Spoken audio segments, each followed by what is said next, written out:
Thank you. It's good.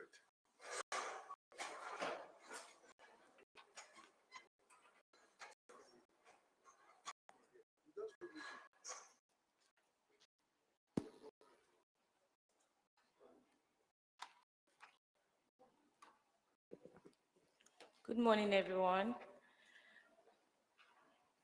Good morning, everyone. I hope we are happy this morning.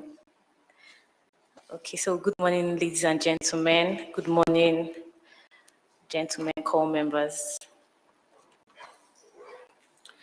And good morning, our invited guests. So,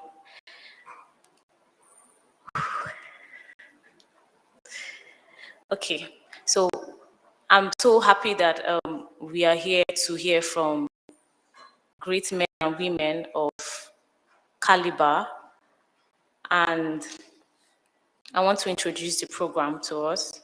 So every year, National Youth Service Corps members of the International Institute of Tropical Agriculture benefit from a capacity development training or program, and is usually organized by corps members or the institute.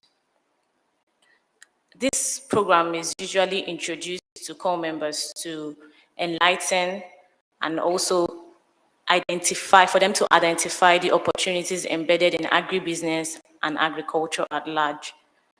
So this awareness program also, it mechanizes and empowers young people, not just to serve for the little time they would be staying in IITA, but also for them to think of new ideas, creative ideas, and also to work on the ones they already have, the existing ideas they have. So this morning, young school leavers are here to listen to wealth of knowledge, listen to great men and women from different spheres of life. So we'll be having those from the Financial Institute, we'll be having those from the Start Them Early program, we're having those from the IITA Youth Agripreneur Unit. They'll be coming to speak to, so we'll be having staff of IITA also coming to enlighten us about the benefits of agriculture and agribusiness. So this morning, we have so much in our program. We have so much in our program. So I believe the core members are ready to hear from these people, and we are open to new ideas, to new creative ideas also. So we also want to learn about the professional benefits of agriculture, not just the economic benefits. So we have professionals that work in agricultural sectors, and some of us here would want to grow into that level. We are not just here to learn about the financial benefits of agriculture, but also the professional benefits that come from agriculture. So in this year's edition, we thought it wise to enlarge our scope, not just for agribusiness alone in IITA, but also to invite people from outside that work in government organizations and financial organizations, for us to harness everything and get ready for the world ahead of us. So this morning also, we have a lot of sponsors. There are lots of people that really supported us as young people, people that love initiative, people that love young people and young minds. So I won't fail to start with our Director General. Please, can we give a round of applause for him? We really want to thank our Director General, Dr. Nteranya Saginga, for supporting, for loving young people that have creative and have minds to do things that can change the world, and not just Africa, the world at large. Then I also want to thank Ms. Hilda Cooper, the acting DG. She's also the deputy DG for corporate affairs, corporate services. We have Ms. Zainat Susori. She's behind. She's the head of capacity development office. We have Mr. Idowu Oshun. He's the head of IITA Youth in Agribusiness. We also have people from STEP, Start Them Early program. We have lots of them. We have Mr. Akande, the Director General of OISADA. We have Mr. Akin Lolu. We have Dr. Oyedele Kunle. We also have our LGI that will be here very soon, Mr. Lasaki. We have Miss Omodolapo, that's not here, but she's joining us online. We have Miss Suleiman Shukurat. We have Mr. Obileye Olatubosun, and all data management staff that were really a support to this program. We also have the people that gave us this venue. We have people that really supported us in different things. So we want to say a very big thank you to everyone that supported us for this program, and we pray that we don't disappoint you as we get every benefit we can from this program. Thank you very much. God bless Nigeria. God bless IITA. God bless Nigeria Corp members. Thank you.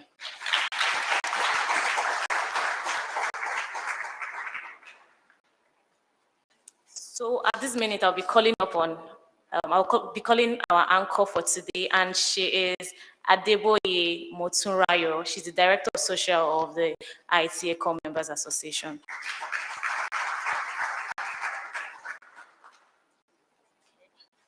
Good morning, everybody. Distinguished guests, fellow Corp members.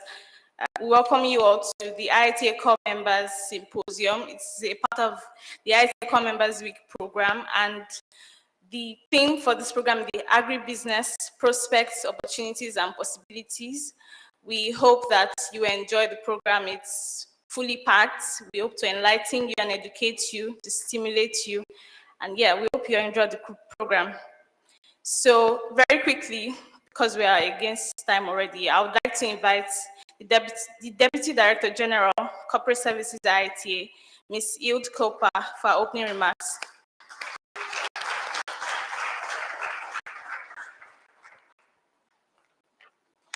Thank you. Okay, good morning, everyone. Morning, honorable guests. Of course, good morning, all the youth corpers here, and also my colleagues. So I'm really honored to do these opening remarks on behalf of our Director General, Dr. Netranya Sangenga. He would have loved to be here because, as you know, the theme of agribusiness and youth is very close to his heart, but he's not around as he had really big ideas and things to do elsewhere. But he really would have loved to be here, so I'm giving you his greetings. So IITA actually has a long history of having youth corps members with us. All you young women and men and all the ones that were there before you, it's really important to have you within IITA because we always need new, fresh ideas, and you all come from different studies, different backgrounds. We need to learn from the youth as well as from, we need to get these fresh ideas because organizations need to change with time, and we can only do that when new ideas come in. So it has really been great to have you around, all of you over all the years, to have you around here at the moment. And organizing an event like this is also very impressive, so well done for that. IITA's logo tagline, it says transforming African agriculture. Now we can do that in a lot of ways. Of course, we have our researchers who do research to transform African agriculture. But the theme of today, agribusiness, is also very important because you can do all the research you want, but if nothing comes where it's supposed to go, then it's not for nothing. And we need agribusiness. We need private sector. So we, as IITA, of course, have been involved over the last 10 years in bringing agribusiness far more to the foreground.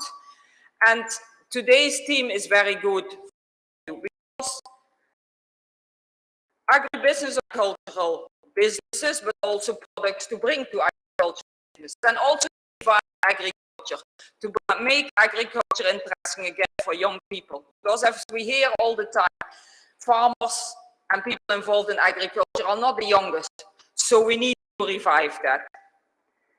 It is very good that this comes now, because I do realize very well that, you know, after you leave Youth Corps, it's not easy to find a job. As in Nigeria now, finding a good job is not easy, and especially for young people. So you have to get a broader scope of what is possible, because you all need to make a living living here. You have high expectations from everybody, your parents, your family. And that's why this topic is also important, because it is a possibility. Agribusiness is not easy. I know I have personal close experience of 2 young women who started their own farm combined with agri-shop and restaurant. They are now joined by their husbands. They're a few years further. And I know it is not easy to start a business. Starting up a business needs loans, needs hard work, no longer the 7:30 to 4:30 IITA hours, you know, odd hours, hard work, commitment, and also being prepared for some disappointments on the way, or, you know, not making money as quick as you think you can. It takes time, but sticking with it at least gives you a lot of satisfaction, and also being your own boss can be quite nice, you know. So that's why I invite all of you to listen very carefully to see if this is something for you today. And I'm sure all the aspects of small and medium business, agribusiness, will be addressed. And let's see if it's something for you, or you want to go a different direction, but it's worth listening to. So I would like to thank our guests, my colleagues, and all of you who have this today. And I'm sorry I cannot stay with you, but I'm sure you have a very good seminar. So good luck today. Thank you.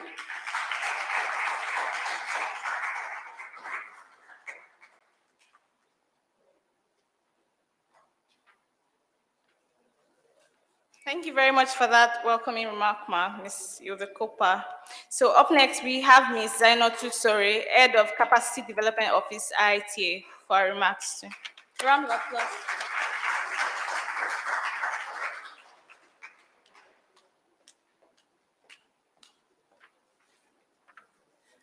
Good morning. Yeah. Have you woken up this morning? Because you have a very timid good morning. Good morning. Okay, that's better. I just want to thank you for inviting me to talk today at your event, because it is an honor to participate in this great event organized by the executive. And I just want to thank you, Precious, and the whole team for putting together such a conference, because it's not always easy. And you have to also be very innovative in the way you approach such a conference to make sure that everybody is able to participate. So I'm glad to see you all this morning here participating, and I'm sure that there will be a lot of things that you will get to learn this morning, not only about IITA, but also about agriculture and agribusiness in general. So this is a very exciting time for you. Let me just take some time to recognize all of our guests here that have taken the time to attend this conference this morning and impart whatever they have for you. And I just want to thank the also staff who's helped put this together, from all the, excuse me, the conference center, all the way to hospitality, and also some of the units that have contributed to make this event possible. So thank you very much for all of that participation.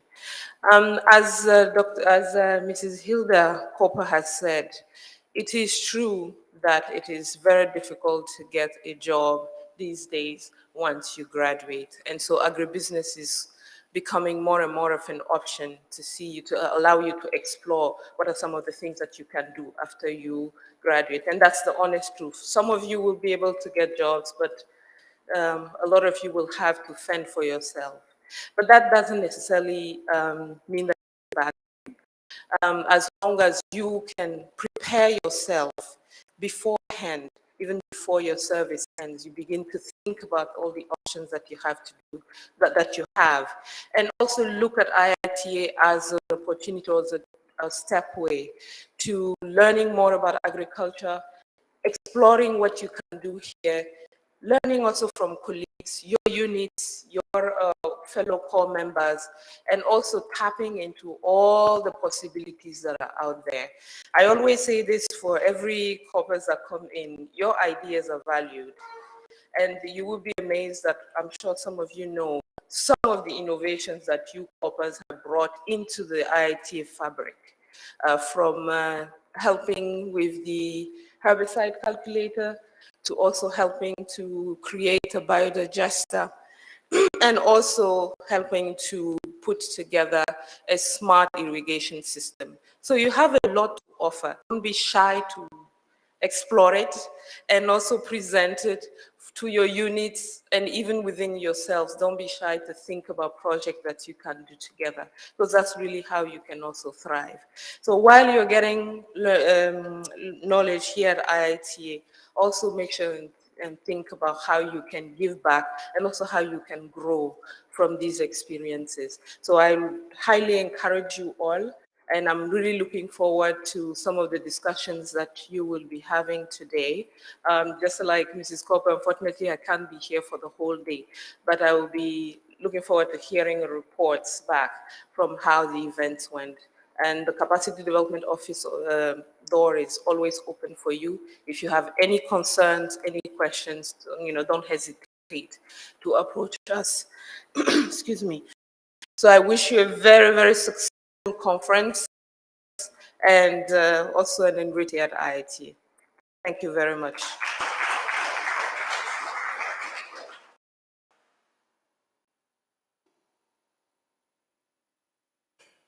Thank you for that, Ms. Sainatu. So I didn't introduce myself earlier. My name is Moturayo Adeboye. I am the Director of Socials for the IITA Corp members, and I'll be your host for this program. So we'll be moving on to the first speech by a representative of the IITA Youth in Agribusiness, Mr. Idowu Oshu. And he'll be speaking to us about what the program is, how core members can get into the program, and what opportunities are there for us.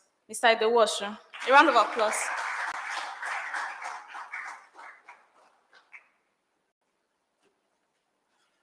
Thank you. Good morning, everyone. That was cold. Compass you. No, not talk now. Why? I know you, but put life into it. Compass you. Is it the code? Yeah, it's good to be here this morning. My name is Idowu Oshun, and I would like to correct this. I'm not the head of IITA Youth in Agribusiness Office. I work as the Business Development Officer. I will be speaking. I have a slide here, which is talking about looking at opportunities across agricultural value chain. Yeah, I remember there was a sensitization program I went for at one of the orientation camps, NYC orientation camps. So after speaking, I remember one guy just came up, thought he wanted to ask a question, and he said, "Stop deceiving us, telling us to go into agriculture. Instead of you to be telling us to go into online marketing, going into all this, all this business that will keep promising them all this currency, Bitcoin stuff. So that's what you should come and tell us. Don't talk about agriculture here." And I remember the guy in charge was furious. And I just took the mic. I said, "Don't blame the guy. Everybody, please appreciate him." They appreciated him. I said, "Okay, please come. You said you have read some books, you have been following some people." He said, "Yes." "Those people, do they eat?" He said, "Yes, they eat." "Okay. Those into all this online marketing, all this Bitcoin, everything, do they eat?" He said, "They eat." "So if everybody on earth eats, that means there would always be business in agriculture. And that was how the whole story changed. Now, let me start by talking about IIA. IIA, the full meaning, we call it IITA Youth Agripreneurs, and we also call it IITA Youth in Agribusiness Office. It was established, you don't need to let you short story, it was established in 2012 by DG, Dr. Sanginga. And it happened when he if you know him, you know that it usually goes around. So that Fed morning, he went around and he saw at the gate there was fight, there was chaos, and he went closer to find out what was happening, and he discovered that people were fighting to get the casual jobs, all these casual jobs. And he went closer to find out from them and discovered that those people struggling for this job, some of them were graduates, master's holders, BSc holders, even few of them are PhD holders. And that was how he thought of what he could do for these young people. So he brought some of them together, and that was how IITA Youth Agripreneurs Movement started. So he trained them and he began to seek for opportunities for them. And now we have great successes. Some of them have good businesses of their own. Some of them have good jobs in agribusiness. Some of them, different aspects, academia, different sides, you understand? So IITA Youth in Agribusiness Office is a very progressive unit, and we are operating currently we are operating in 8 African countries. We implement projects, and currently we are implementing 4 projects. The iYouth project, which is funded by MasterCard. We have the Enable Tats project, which is funded by AFDB. We have YESA project, which is funded by IFAD. We have the Agribusiness project, which is also funded by IFAD. We also have a powerful part of the unit, which is STEP, which is working with the younger youth. STEP is still present. Let me quickly run through these slides that I have. I have big content, small time, but I will see how I can manage it. Ms. Hilda Kopa said that in agribusiness, it's not easy. Yes, it is not easy. But those that are persistent and consistent, they have better stories to tell. Now, let me start with this. There's a difference between you earning a salary and you having a business. It's not a news that there is high rate of unemployment. We all know this. And it is going to be increasing. It's a fact. Because look at it. The way the rate at which population is growing, nobody is controlling it. If you want to know the real test, don't go to private hospitals. Go to public hospitals. You will see the number of people giving birth to children every day. Nobody is controlling it. And it is increasing. And it is increasing. Let me tell you the reality. Hunger looms. It is not because I'm not a prophet of doom, but it's just a reality because the rate at which the population is growing is way much higher than the rate at which food production is growing, if it is growing at all. Even growing in present time because of all this insecurity. So there's problem of unemployment, problem of hunger, problem of poverty, everything around us. So I like using this picture, the front page of my slides. At least we do this regularly every year for IITA Corp members. And this is showing something about Nigerian youths. I'll speak more about Nigerian youths. Yeah, let me save time. Now, because of unemployment, you can see the problem. There's supposed to be a picture here. Well, during NYSC, at the end of NYSC, everybody's happy. When you're in an institution, you're happy, great hopes, great expectations. But after NYSC, the reality begins to dawn. When the allowances stop, and when the parents will begin to tell you guys, you don't forget to have younger ones here. When they begin to tell you, at least I've trained you, you're a graduate now, you should begin to learn to do some stuff by yourself. When those money for cards, money for food stops coming, then people begin to face the reality. Now, some people will get jobs, we know, but look at with the percentage of those that will not get job, the latter is higher in percentage. Don't you know that? Do you know it? You're still good. Okay, we'll get there. So people just end up finding means. They have to leave. You can see these ladies, doing Marua. These guys, when you listen to some Okada guys speak, men, you will bow. Queen's English, but they don't want to steal. These ladies, they don't want to start flirting around. Just have to find ways to meet, to feed themselves. See, big boy, doing all this bricklaying, this palm oil processing and stuff like that. You understand? This is the reality out there. Let me tell you, I've seen guys that after waiting for 6 years, after waiting for 7 years, that is when they will start coming for any training at all. Then you see a lot of them. They just get to bombard you, training. Now, many of them, some of them are reasonable enough to take the right step.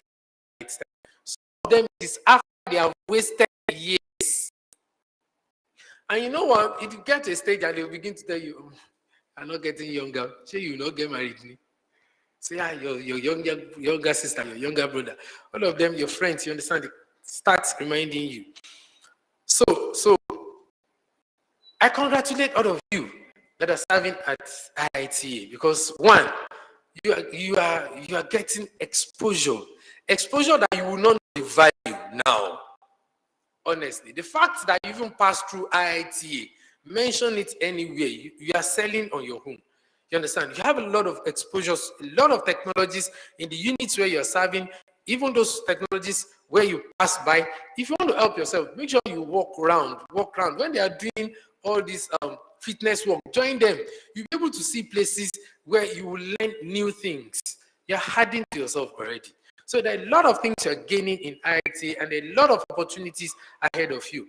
Now, I like the theme, say agribusiness opportunities, possibilities. There are a lot of possibilities and opportunities in agribusiness. So when there are unemployment, you have insecurity as it is increasing. When you see, some of these armed robbers, when they speak Queen's English. They even tell their victims that it's because there are no jobs.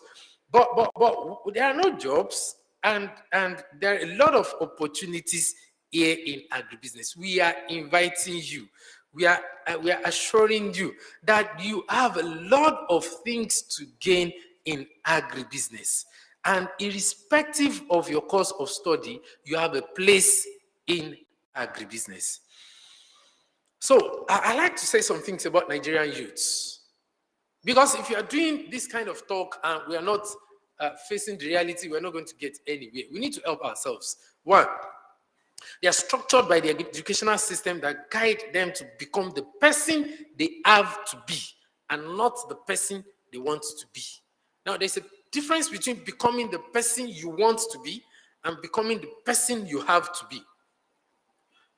So by our own educational system, we are trained to be somebody that can remember, not trained to be somebody that can think. This is what I mean. It takes somebody that can think very well to own a business. It takes somebody that can remember very well to implement already taken decisions. So they form better employees, while the better thinkers make better business owners. Some of the things are predetermined by the colonialists that, understand. They gave us the educational system and it's doing a lot of things to us. Most times, they don't have clear direction or definite life goals. When you meet an average youth, I ask the guy, so what's your goal? What exactly in life do you want to do? Where can you see yourself in the next 5 years? You understand? Guy was like, I said, don't answer. I know you don't have it. Now, it's not his fault by our upbringing, by our educational system. But they don't get to have a clear vision in life. This is what I want to be.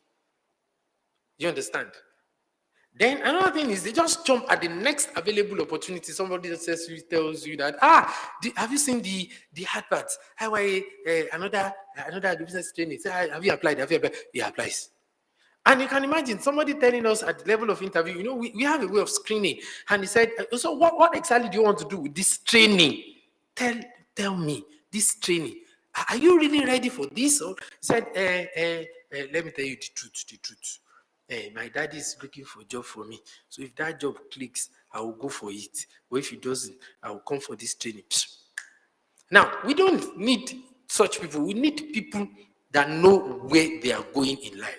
But by our system, by our upbringing, that is an average African youth. Most times they are surrounded by people that do not share them. Even when they have the visions, when they have the goals, they are surrounded by people that do not believe in them. You can imagine when I said I wanted to go into agribusiness, and they were like, I know somebody that told me, very close to me, that told me that agribusiness, how would you think of, why? Categorically advised me not to go into it. Years after, now he started telling me, this farm is working. In fact, do everything you can to make sure it grows, to make sure it expands. Now imagine if I had listened. You're surrounded by people that cannot. After speaking in an event in the church, the guy came and said, why is it that when he plans to do something, business, he will not be able to do it? I said, look, your father, what does he do? Salary earner.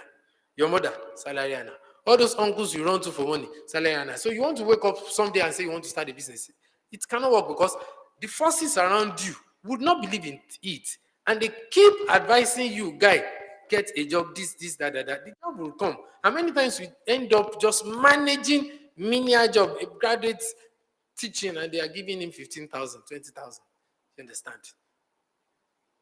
Say it will be better, You have to start from somewhere. So most times they are surrounded by people that are not entrepreneurial in nature. They don't have the mindset, so they cannot support it. So that's another thing. So let's talk about opportunities across the agricultural value chain. So let's talk about agricultural value chain. Value chain is not a big English. It's just talking about activities and the people in those activities, in all stages, in everything that has to do with agriculture. Starting from the production and distribution of inputs to the production per se on the field, to processing, to everything, till the food gets to the consumer. So all these activities and the people involved in the activities, that's what we refer to as the value chain, agricultural value chain. So it means that in agricultural value chain, we have a lot of people involved, a lot of activities involved. Now, the essence of looking at this is to look at possible areas where you can fit into. Now, we have food production. And one big opportunity is that mention any food in Nigeria, we don't have enough production to go around. Even cassava, where we are the highest producer, go and Google, read it. You still find out that we have shortage of that to go around. You understand? So it means that a lot of opportunities, and irrespective of the course you studied, you have a place. So let's look at the details. So we have a lot of activities, the primary activities, secondary activities. Then this is a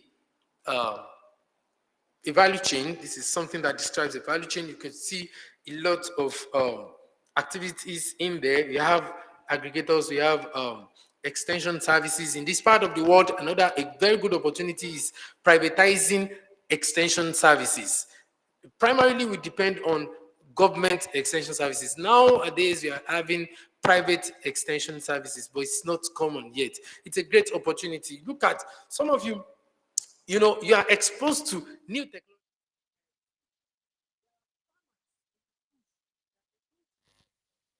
yam through vines, you understand? There are farmers in the bush. I remember telling a cousin that is into yam production. They say, do you know that you can grow yams through the vines? You do.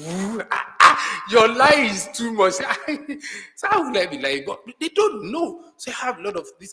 All your thesis, your BSc thesis, MSc thesis, PhD thesis, they have a lot of solutions, but they are there in the libraries. So you need to get all these things and take to the farmers in the field. So we have production, we have transportation, we have storage, we have processing, we have marketing, we have digital, we have financial services, maybe digital or not. We have seed or input producers, we have distributors, we have a lot of activities like that. So let's take it one by one. Production. Now, production, or we call it primary production. This is where you get into, okay, this is input. Input, you're talking about seeds, you're talking about fertilizers, talking about agrochemicals, talking about all those things that you need on the field. You're talking about feeds, you're talking about vaccines, medications, you understand? So these are the things that you would need on the field. So some people are into production, some people are into distribution of inputs. You can imagine on one of the occasions speaking to Corp members, I remember that lady came to meet me and said she has this idea of using waste to produce organic fertilizer. But you know, many times people have ideas, but they don't know how to push. See, listen and get this right. It is not all those people that have ideas that will make use of the ideas. And when you don't make use of it, the nature has a way of giving the idea to someone else that will make use of it. Because the idea is given to solve certain problems. That's number one. Then it takes effort to work around ideas to make it work. So you can imagine. So she has a great opportunity there to start producing her own organic fertilizer and stuff like that. So this is the first level. Then we have production, primary production. Now this is where we go into, is it crop production or animal husbandry? Crop production, of course, is where you till the ground. But these days, one of the things we like talking about at IITA is that when you are talking about primary production, nobody's asking you to go and carry cutlass and hoes. No. We are talking about mechanization. You are not the one that will go and do the hoeing or the cutting. No. We have machines that will slash, that will plow, that will harrow, that will make ridges. You understand? So you make use of machines. Take advantage of technology. We call it mechanization, mechanized farming. You understand? You are intelligent. I agree. I know that Nigerian youths are intelligent, they are smart. Only that many times they are being influenced negatively. And when they use it on the negative side, they are very smart at it. But use your intelligence to do something positive. So when you have, you have a great opportunity in this. You can see maize, cowpea, rice, you understand? So a lot of crops. You have orange flesh sweet potato, which is very cheap and very rich in all nutrients that you need. See, God has blessed us in Africa, and God has blessed us in Nigeria.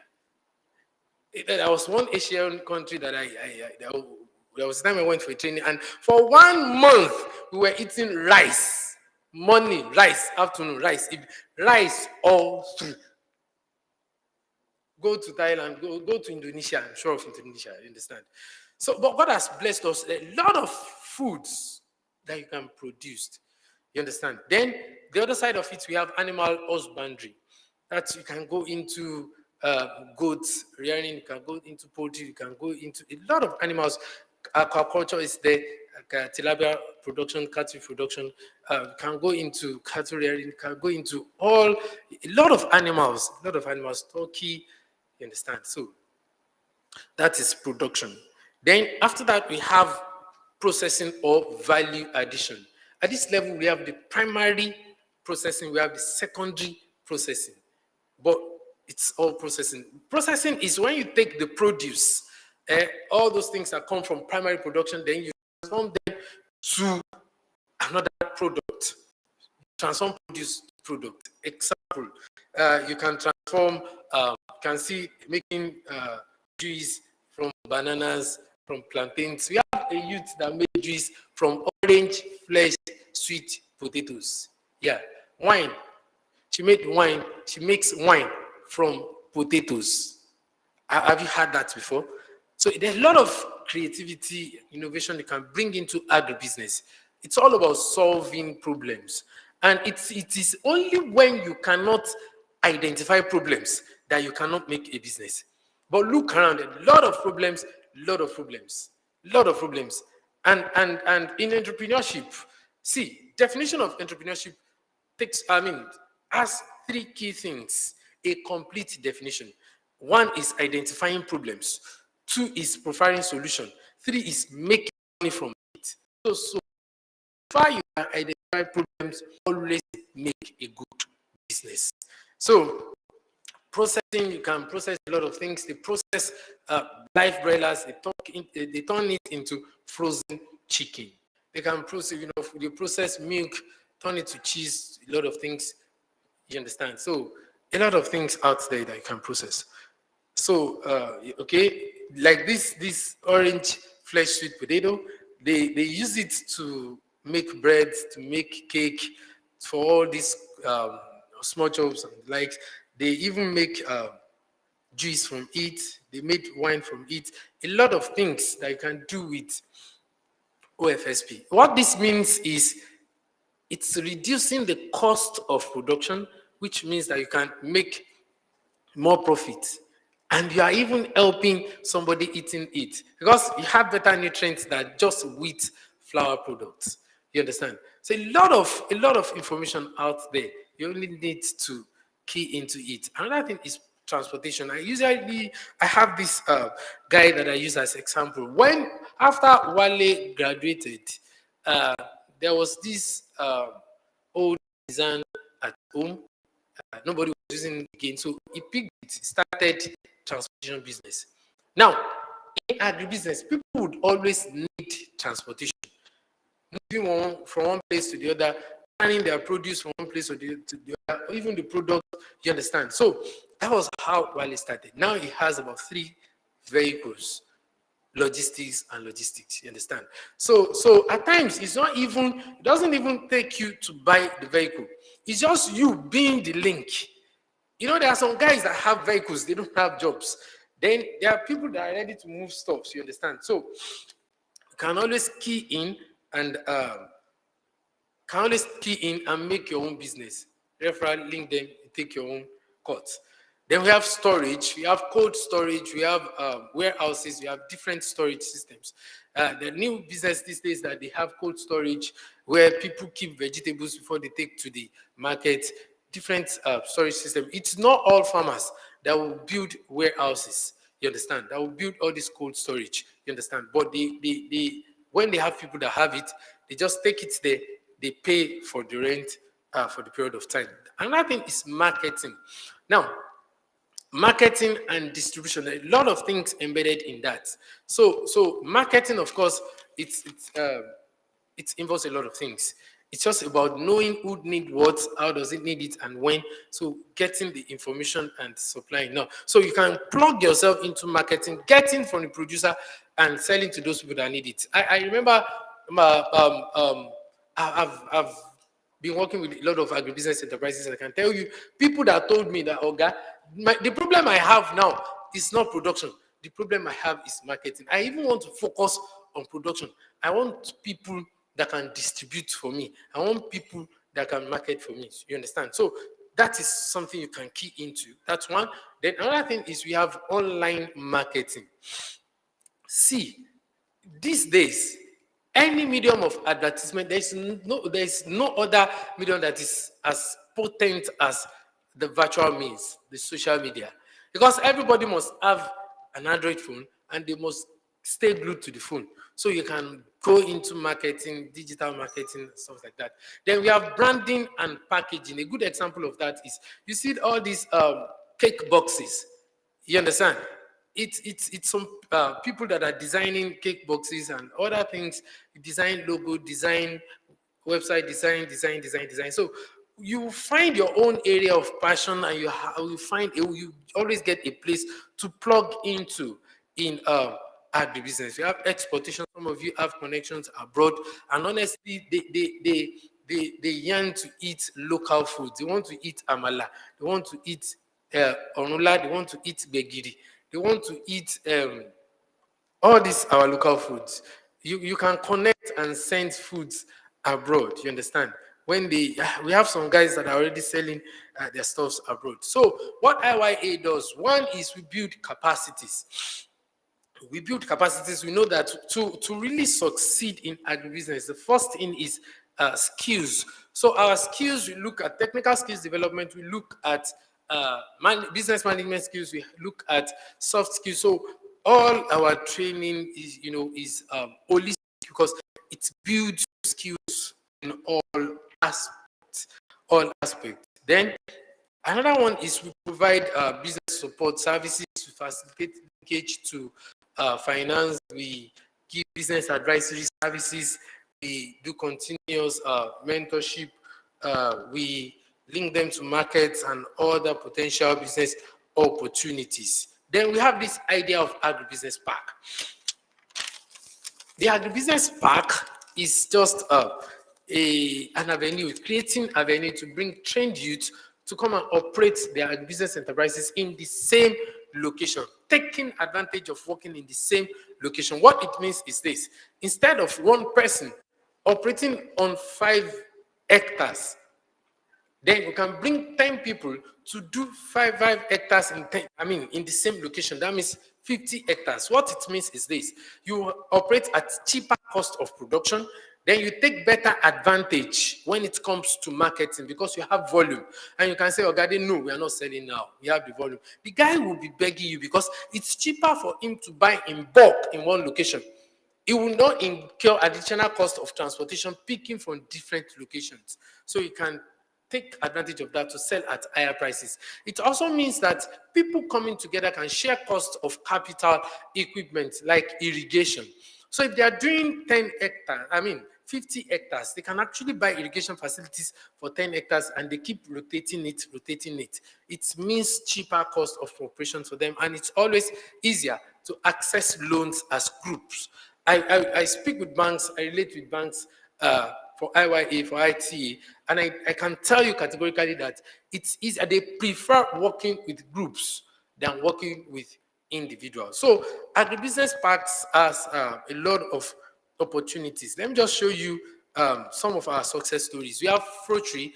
Fruitry is on campus. They have they operate fish pond, and they are also into fish feed production. And I'm telling you, for those of you that are interested, you can actually liaise with them.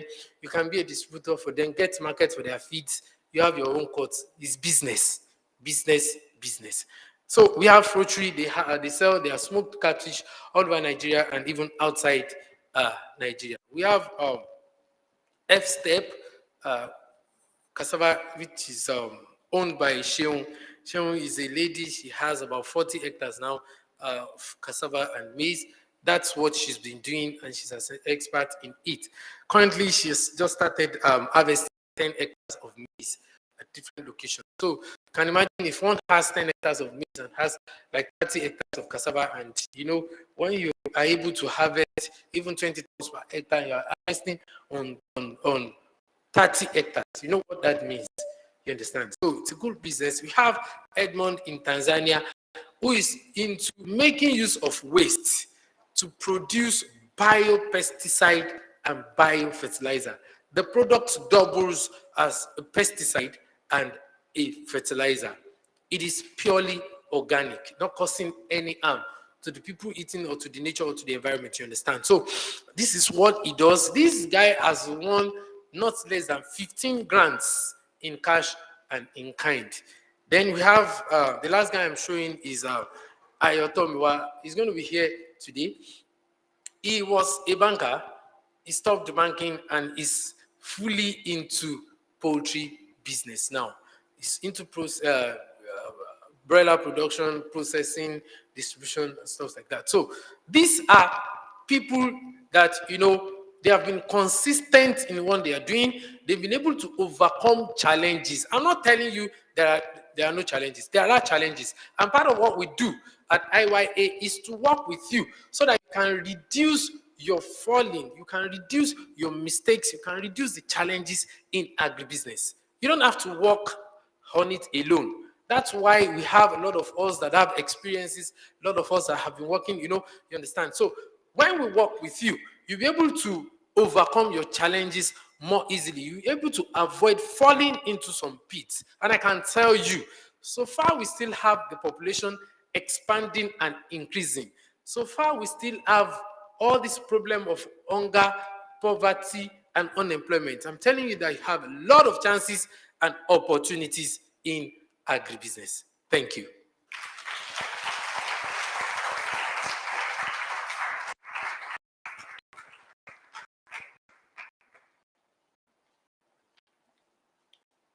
Thank you very much for that, Mr. Oshun. I think it was very enlightening. We had a number of people jotting things down. And please, if you have any questions, please note them down. There'll be time for questions and answers. Okay, so up next we have Mr. Terry Aziz from STEP. But please, before that, I want to recognize the presence of our local government inspector, Mr. Lasaki. A round of applause, please. Yes. So also the link has been shared. So if you have friends or family or any other person that's interested in joining the program, please share them the link, let them join us. Yes, so now we have Mr. Atere Aziz from STEP, Start Them Early program, STEP. Please, you have 15 minutes, sir. Thank you.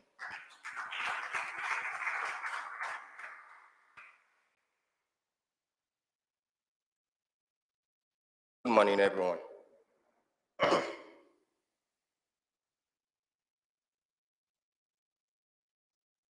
So I was told that everybody should please put on their nose masks, please, for picture's sake. Thank you.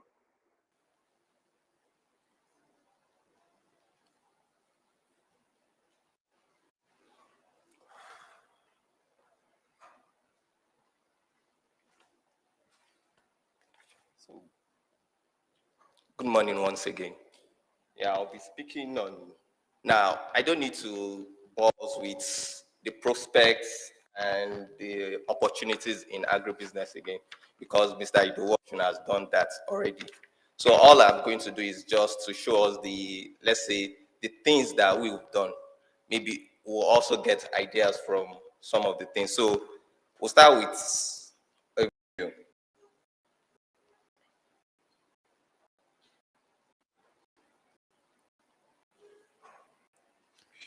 Sorry. A lot of young people do not understand their role, particularly. Start them as a program STEP is reaching out to young people, developing their capacity, enhancing their skills, even improving the educational sector. The more they get involved in agribusiness, the less the price of food. So it's something that is ready to change the look of agriculture for young people. I'm not even looking at what will be the future of STEP. STEP itself is the future. That's why we are emphasizing on the important role the youth can play. That's exactly the essence of a program like this.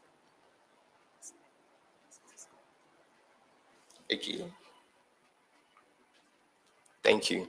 So now let me take you into the future, because from the video, someone said he's not looking at the future. He sees steps as the future itself. So I want to take you into the future. Now let's start with the problem, the general problem, or I would just like to remind every one of us about the general problem. Mr. Idowu said something like the population is increasing.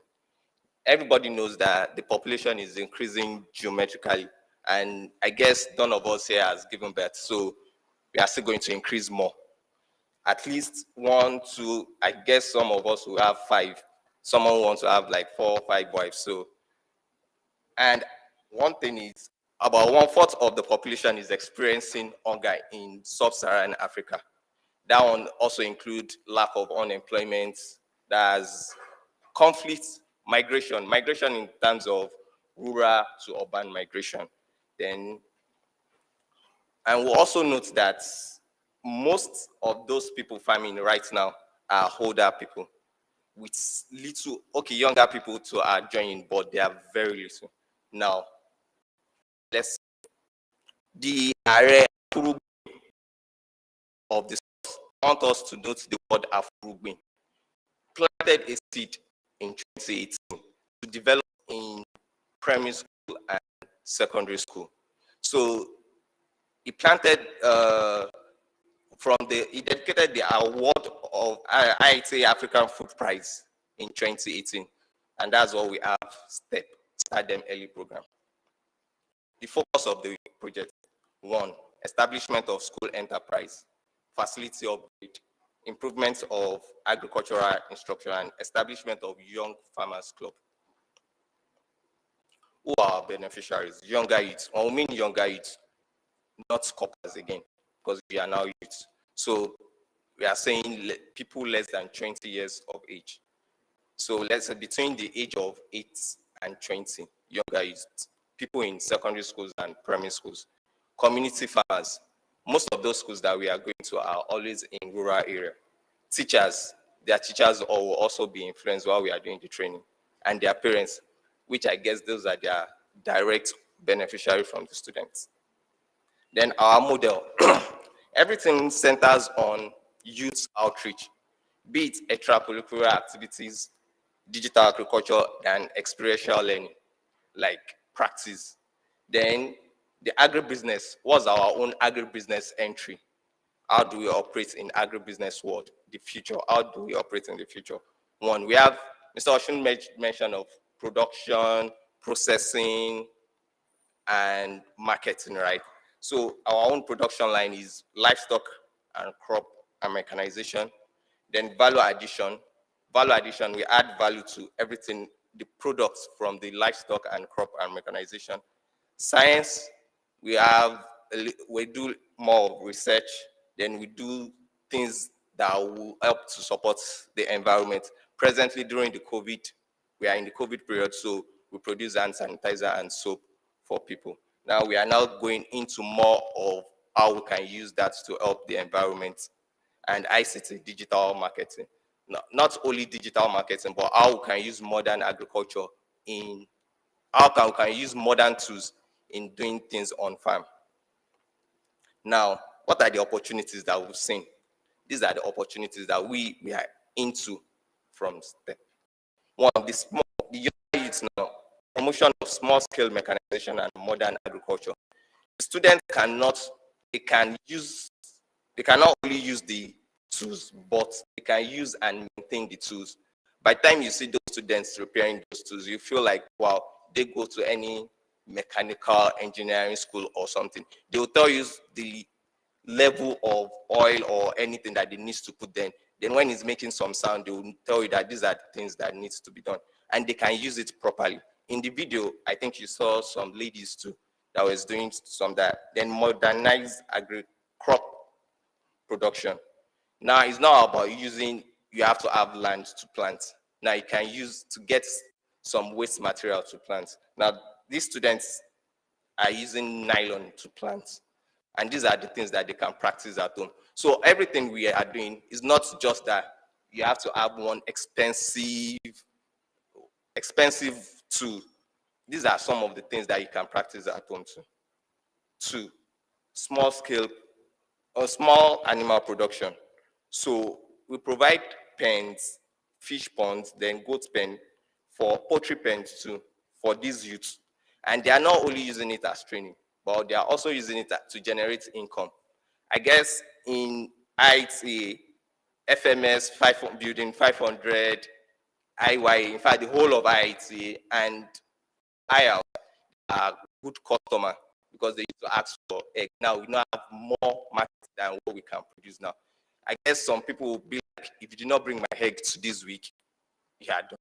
But now have market that generates money from that. Then value addition now.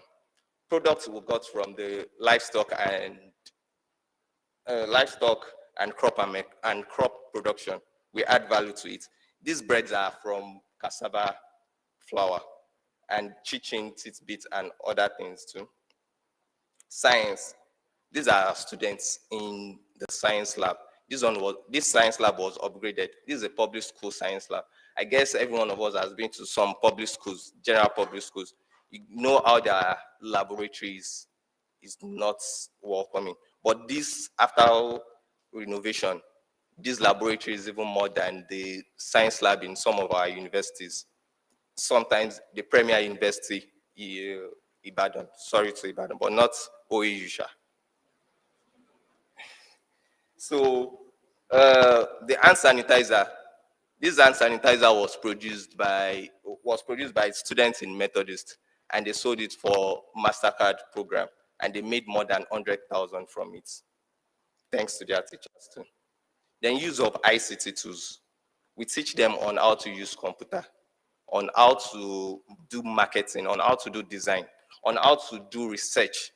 It's not about you doing marketing alone, but on how to do research on who needs the product more. Now, these are all our opportunities. These are the opportunities that we came into in STEP.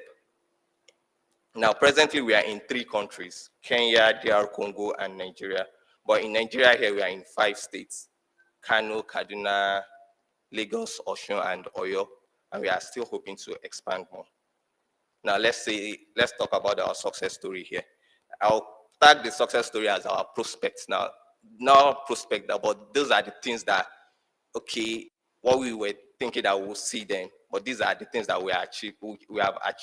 Now, we have over 5,000 students engaged in STEP that in Nigeria. Now, we've engaged over 5,000 students, and 55% of them are female. We've also engaged over 120 teachers, because you cannot be working with students in their schools and you not influence the teachers. And over 25 agricultural clubs.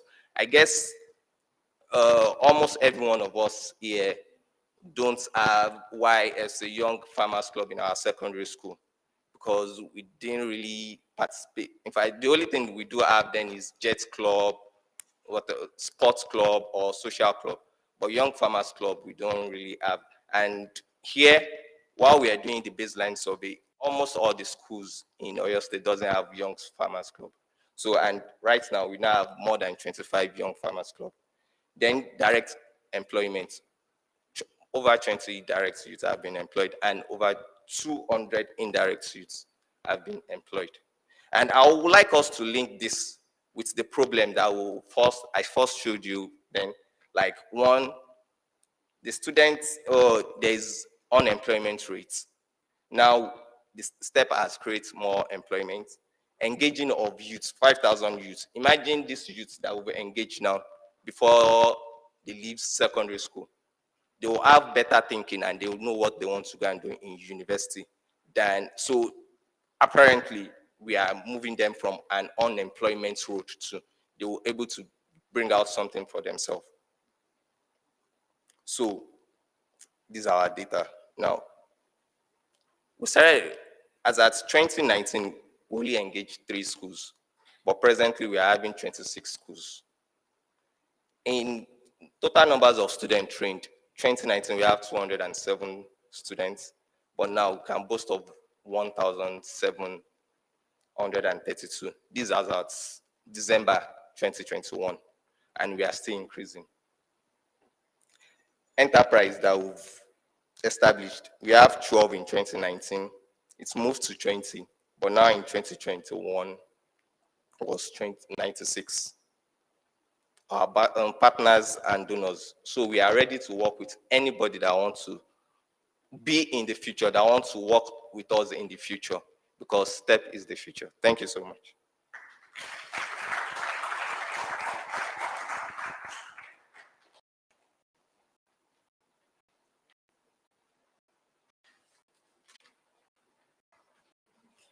Thank you, sir, for that.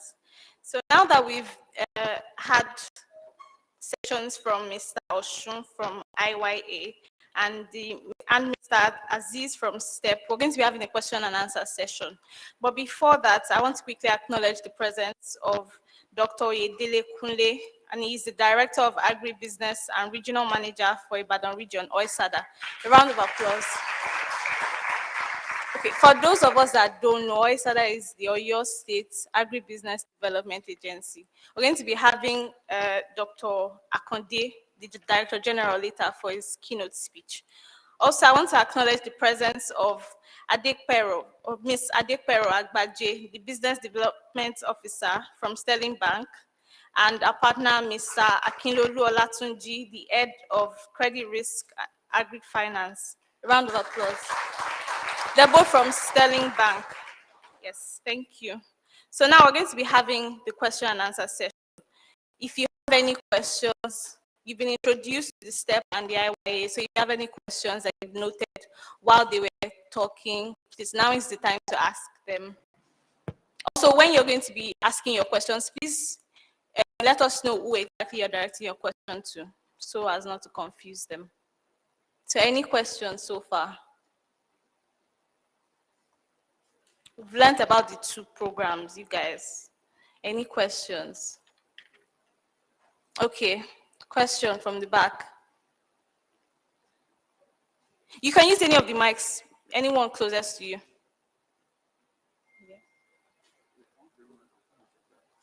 Hmm? Not every can work.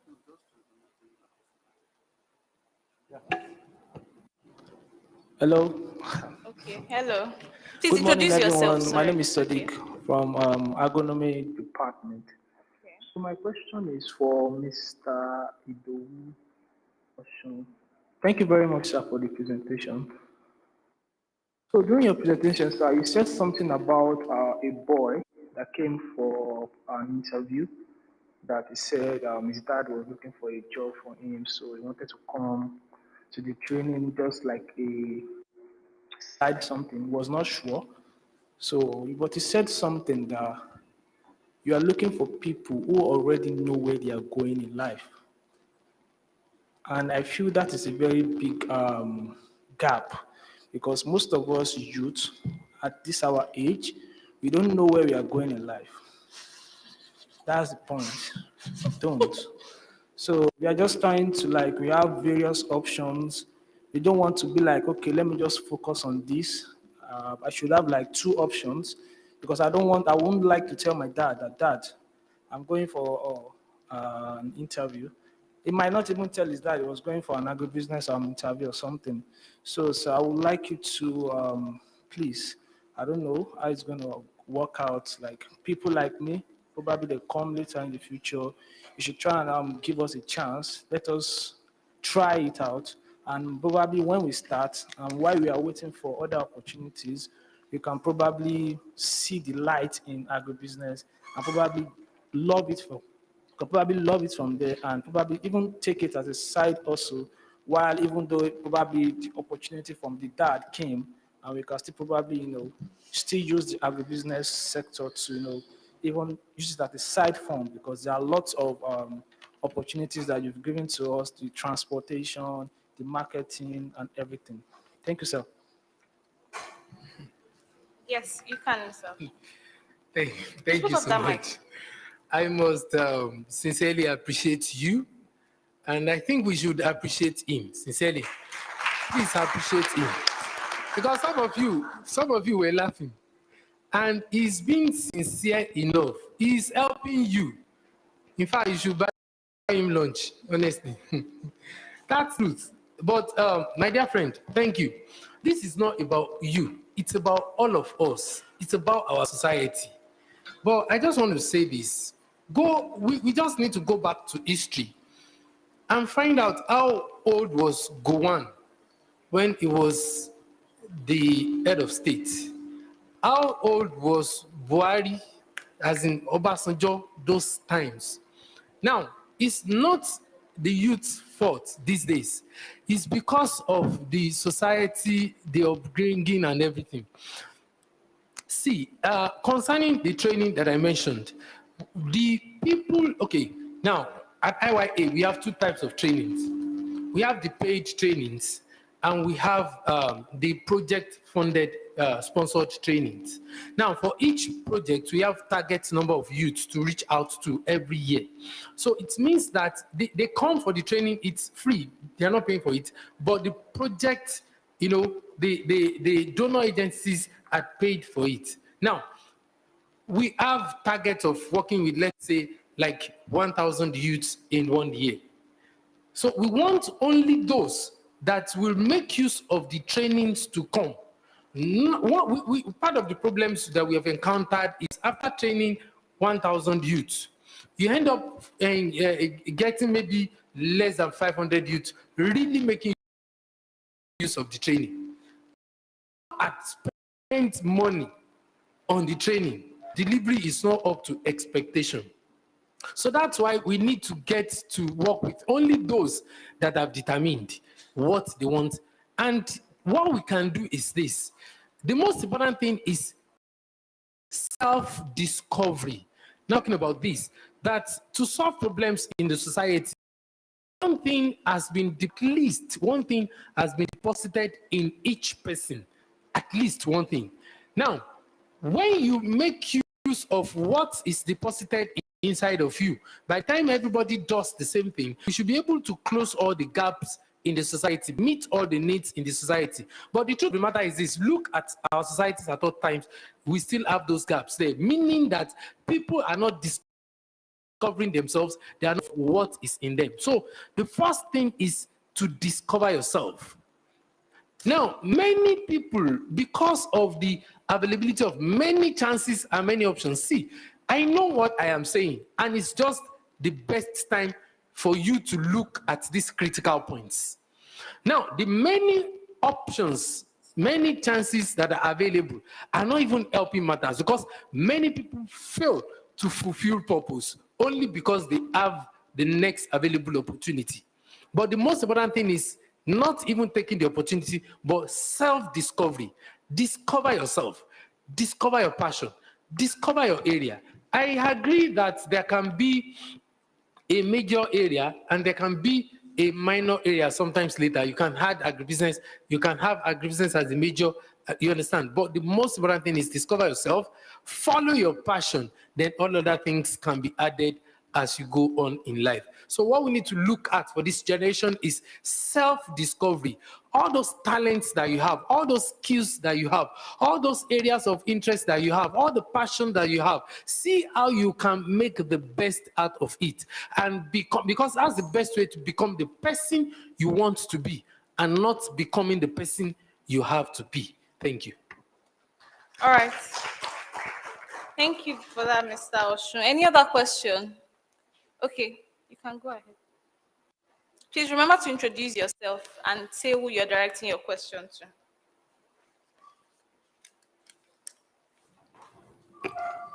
Good morning. My name is Ajaya Yodele, and I'm directing my question to Mr. Aziz. Concerning the step of a thing, my own idea, though I don't know much about step, but in the field of architectural department, estate management, how can me as a town planner, how can I manage myself in terms of step, whereby I will not be able to deviate from my course of study in the aspect of maybe I want to venture into agriculture from step. That's my question.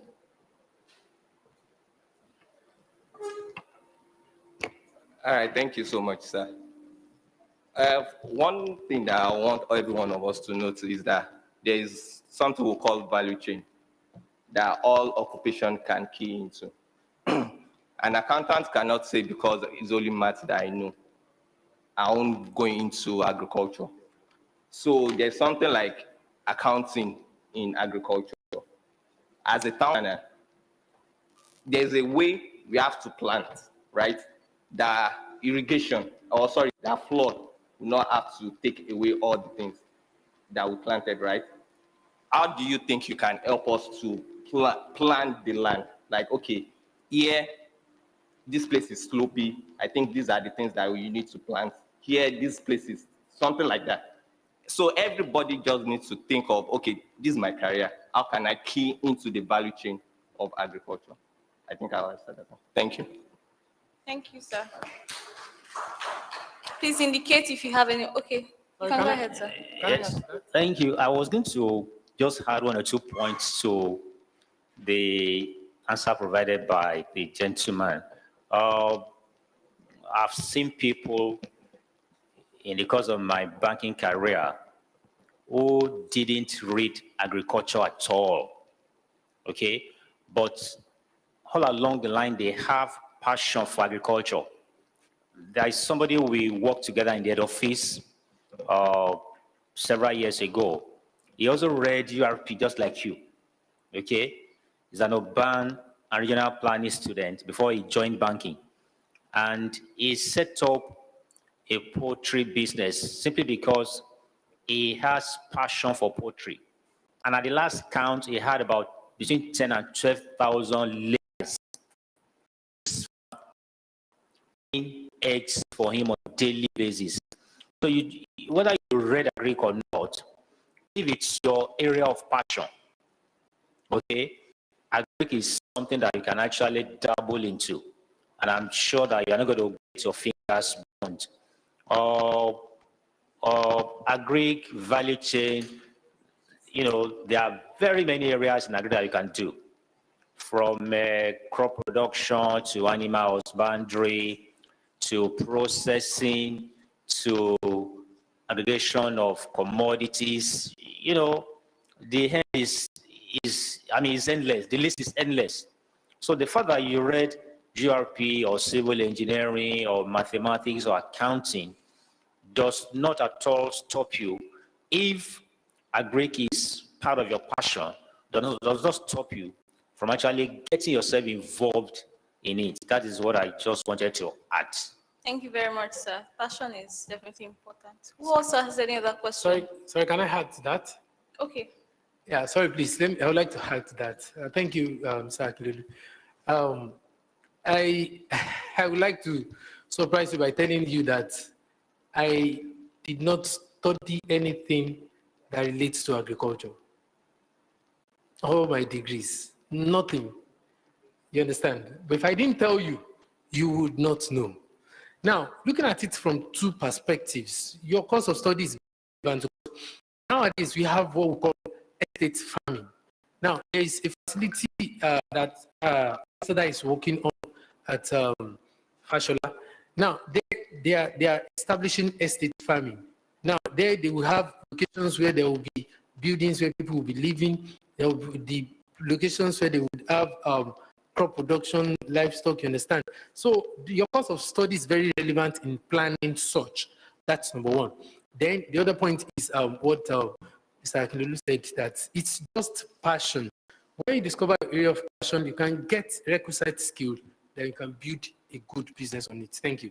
Then at IITA, not all of us studied agriculture. You understand? We have different backgrounds, different fields. You understand? And we thank God. God is helping us. Thank you. Thank you, sir. Okay, I think at this point I should mention that we have people from Sterling Bank. So, of course, if you have any finance-related question, you can also direct it to them. It doesn't only have to be for the STEP and IITA reps. So, please, any other questions? Please go ahead.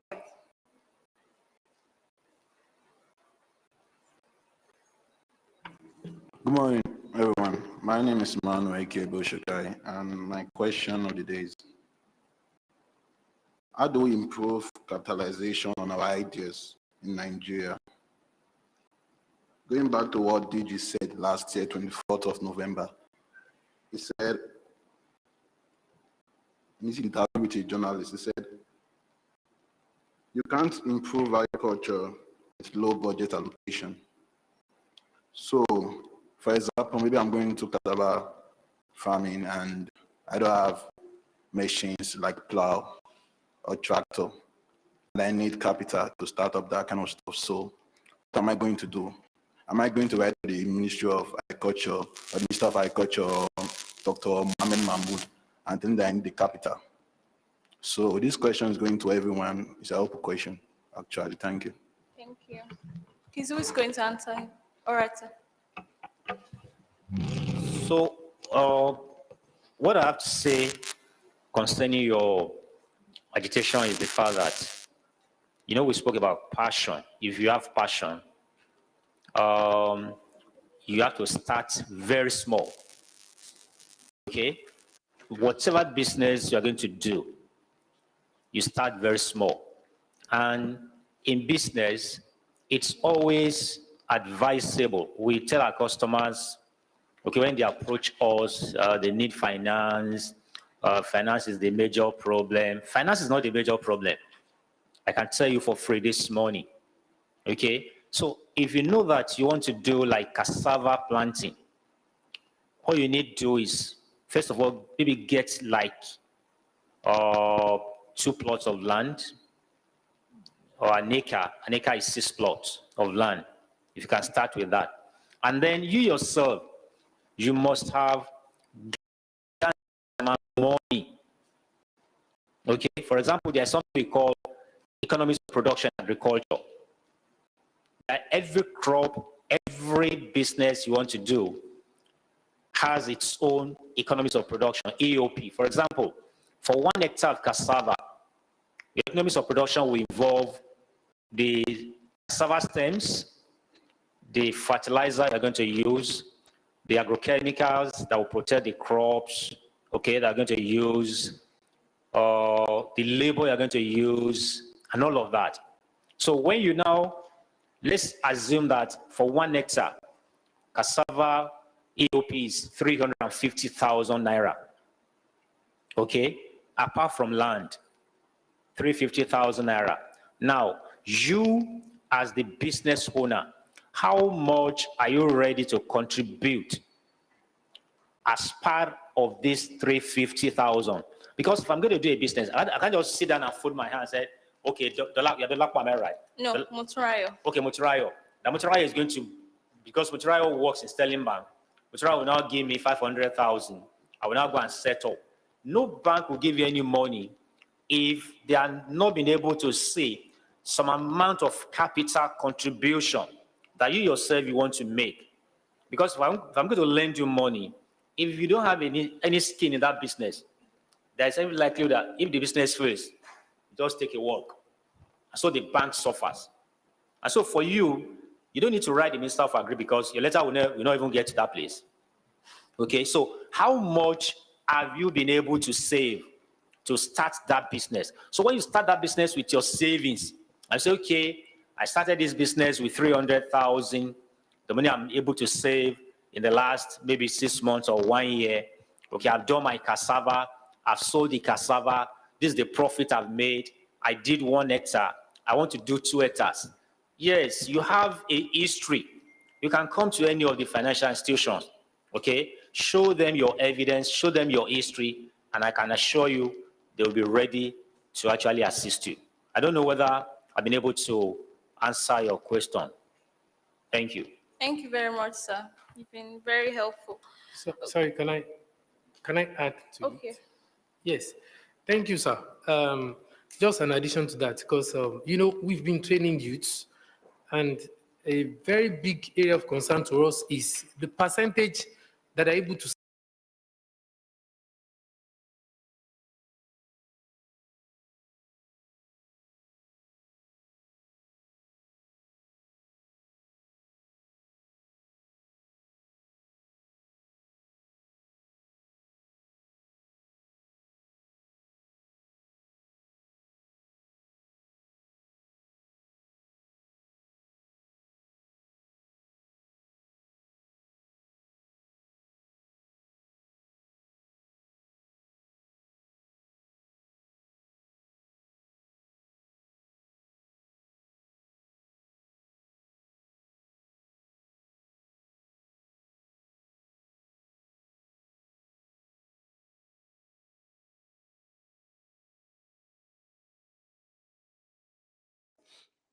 if you don't have an equity in it, there won't be that level of commitment to it.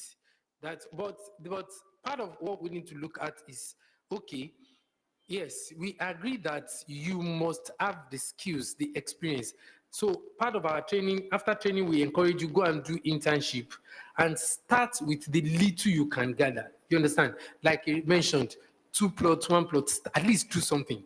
That way you would add to your own experience. Then you don't need to buy all the equipment. You can hire, you can rent equipment. Of course, you get the people that work with tractor. You don't need to buy a tractor, you get. Then you need a loan somehow, but you need to see what you can get from your side. Thank you. Thank you, Mr. Osho. Has your question been answered? Thank you. Sorry, let me also add to what he has said as per raising of equity. What I've observed is that some of us as youths, okay, you are in your NYC period, they give you Alawi, I don't know how much you collect, maybe it's 33,000. 33,000. I was going to say 50,000. Now, okay, what we need to do as a youth is that, which most of us shy away from, that discipline to save money. We want to pretend as if the amount of money they are giving to me is just too small. There's no way I can save 10,000 per month. So if I'm going to raise 100,000 and you have a passion for something, you need to start from the one that you have entered your camp. Okay? It will amaze some of us, even as undergraduates, by the kind of phones we carry. People that have been working for 20 years cannot use that kind of phone. I don't know whether I'm right inside of this whole money. So if you are going to buy, I don't know how much they sell an iPhone because I know that it's not my priority. So I'm not going to buy an iPhone that will worth 500,000. The biggest phone I'd ever used, which is the one I'm using right now, I think it was 42,000 when I bought it. Yes, and I've been in banking for more than 20 years. So your priorities are very, very important. If iPhone is your priority, go for iPhone. If business setup is a priority, entrepreneurship, then you need to know that kind of phone you're going to use. At this material time that you are setting up your business, it's not going to be an iPhone. It's even not going to be the best of Samsung. What you're going to use, just somebody calling me, I receive call, I can send text, all those, because you have to start from somewhere. So this is the real thing that most of us as youths of nowadays will shy away from, that will not enable us to actually start anything. Because I begin to wonder the kind of, the volume of graduates who turn out every year, maybe like 500, 600,000. Nigeria has almost 120 universities, federal, state, and private, okay? And every year we do convocations for them. And so you come to the labor market, you are looking for jobs. How many companies are actually viable in Nigeria that can take 10% of us on annual basis? Okay, if you start from the multinationals, you take Nestle, you take Cadbury, you take Unilever, you take Nigerian Breweries, you take Guinness, you take Dangote. Okay, you take the international oil companies, the IOCs. How many of you can they absorb? So that is why each one of us must think positively that I also need to set up a business and be an entrepreneur. Thank you. Let me just tell you, as I wrap up, let me just tell you this. My bank, every year that they go to the internet to ask for fresh graduates, okay? The bank will not need more than maybe maximum 40 people per annum. But I can tell you that at times 20,000 applications are received on the internet. And so when you do exam that will be conducted by consultants, maybe they will take like 200 from 20,000 applicants. So those 200 they will do interview, they will take like 40. 40 will now go to training school for 8 weeks. You now do exam. If you don't score 80% in that exam, you are going back to your house.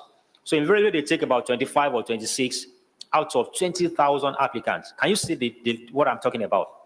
So each one of us, we need to think and focus that I need to be an entrepreneur. Thank you. Thank you very much for that. So I understand that a number of us may still have questions, but we'll be going on a short break now. You can take time to stretch, to go outside, see fresh air. But please don't go too far because we'll be starting real soon. Thank you.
Hello, everybody.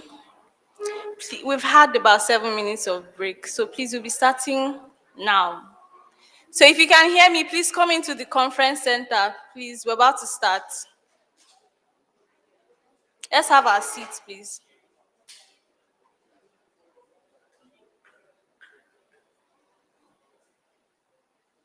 I want to wait for like a minute before we begin. So,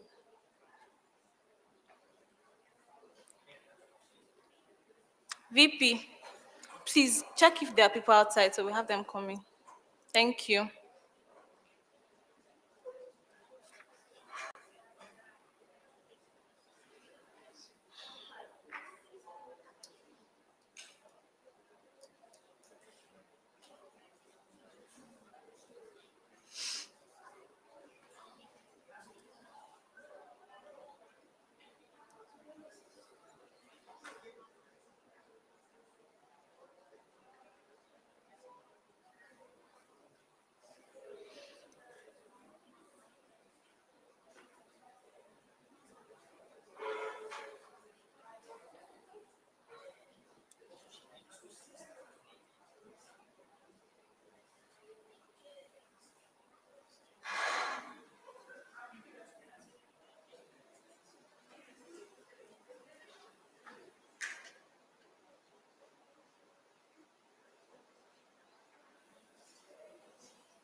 Okay, so we'll begin now. We have in our midst the Director General of OISADA, that's the Oyo State Agribusiness Development Agency, in person of Dr. Adebowale Akonde. You'll be, okay, a round of applause. You'll be delivering his keynote speech on the theme, Agribusiness, Prospects, Opportunities, and Possibilities. Please, let's welcome him with a round of applause.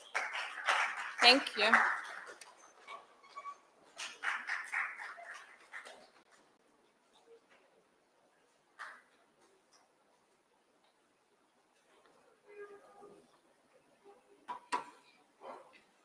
Good morning, everybody. Okay. I believe you've been having a very engaging discussion all this while. Supposed to have been here, I think, 10:20, but I had somebody that came and I was on a meeting, so apology for coming a bit late. For me, it's always a thing of joy, when I see younger people, and I like to use the word younger because I'm still very young as well. I think there were some times when our HR came to Abuja and they said, oh, you could be misplaced for an agripreneur as well. And I said, well, there's nothing wrong in that. So it's always a privilege for me and a thing of joy when I see younger people looking now into agribusiness.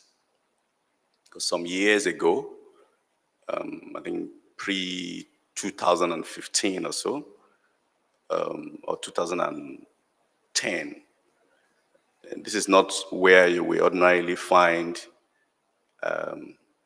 younger people showing interest.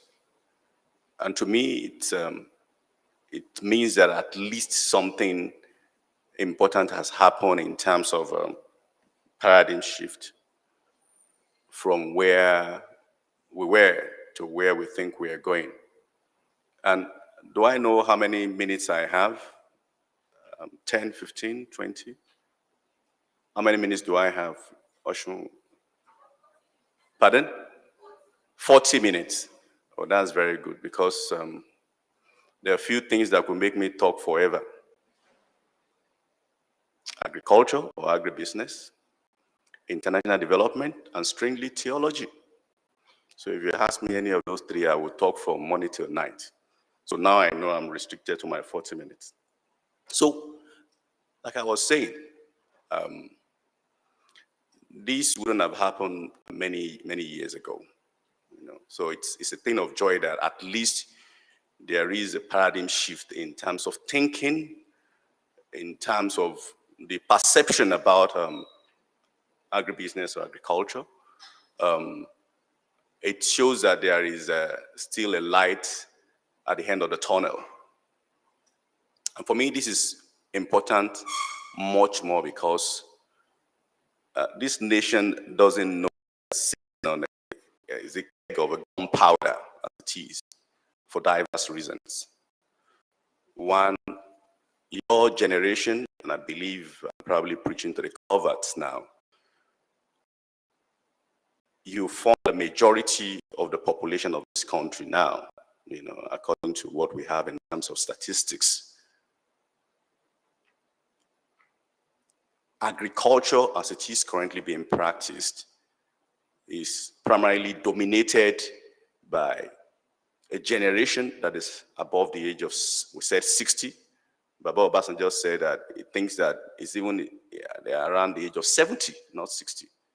So if you go around and look at our farms, and look at producing the food that we are currently consuming, a good number of them are probably in their 60s or in their 70s. And what that means is that my generation, below the age of 60 down to 45, or probably down to 35, in their 50s, have not engaged in agriculture. If you find that is engaged in agriculture, I believe a good number of them were enthused by starting from the head minister, additional when it was the minister of agriculture in Nigeria. And you find them in a very low percentage. So we are not in agriculture in terms of the practical engagement.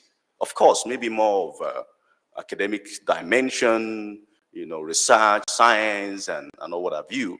But I'm making reference to the practical engagement now. So you don't have much of my generation that are engaged. So it means that there is going to be a gap, or there is a gap already that need to be filled.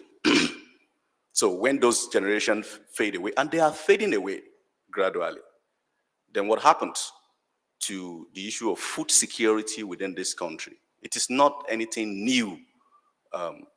It is not a new statistics, that shows that over 70% of the player in agriculture today in Nigeria are that generation. So when they are gone, then what will happen? Then there's a gap. And if we are not thinking about your generation 35 below now engaging at this particular point in time, then the issue of even of herdsmen, with farmers, may be something that will be shocked that it's nothing compared to what will be happening. Beyond that, our population is growing, and younger generation for that matter. The more the population grows, the more need. So there's a bit of a disconnect. Those that will be, what we are currently even producing is not meeting up to what we need as a nation.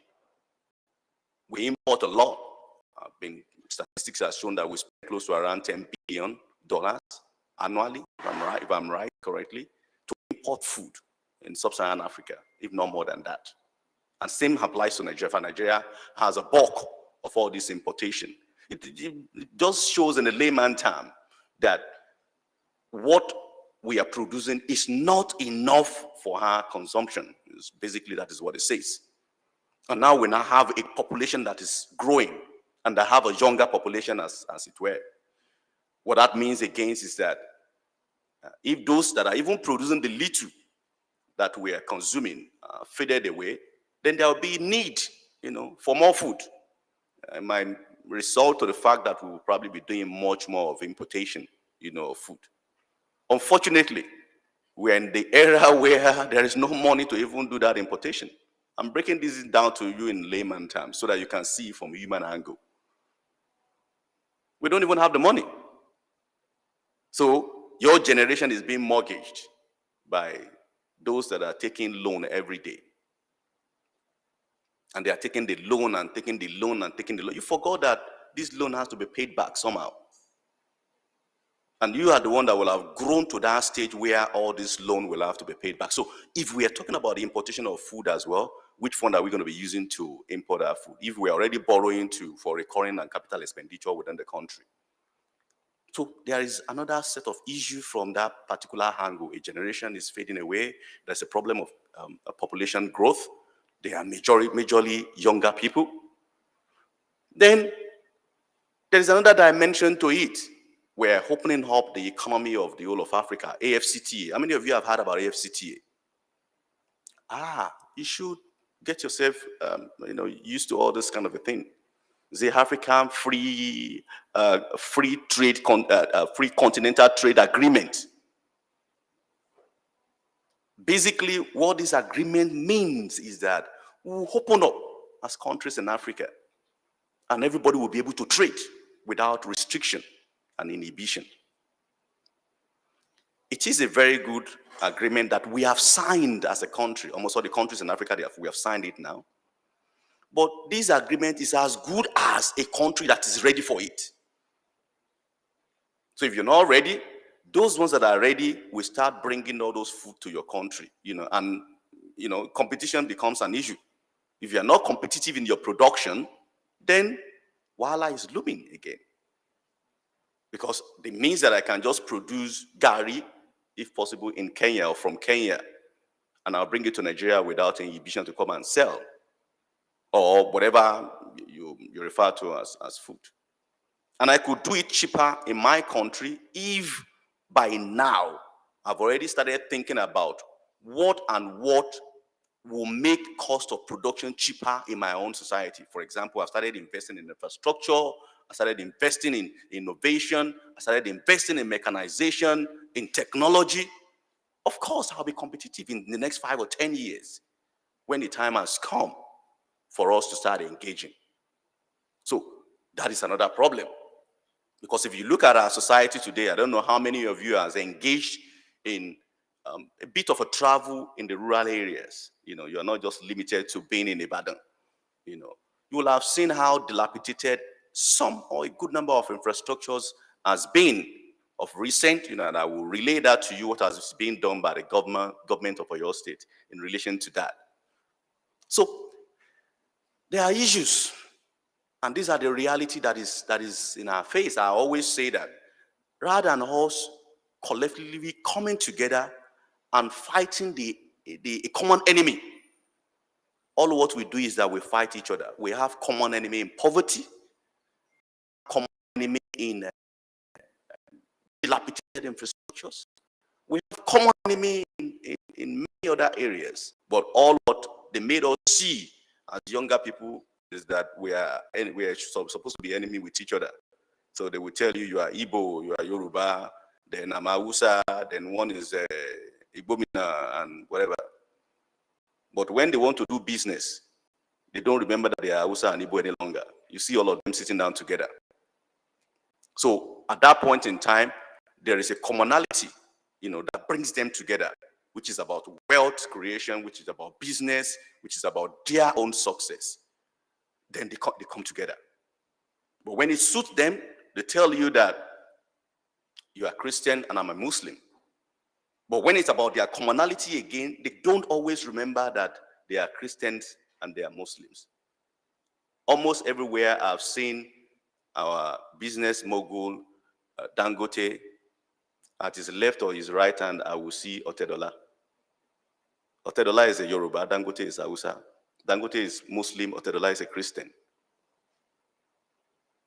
At that point in time, the ethnicity and religious bigotry is not something that is being put in place, because those two understand too well that they need to jointly focus on common enemies.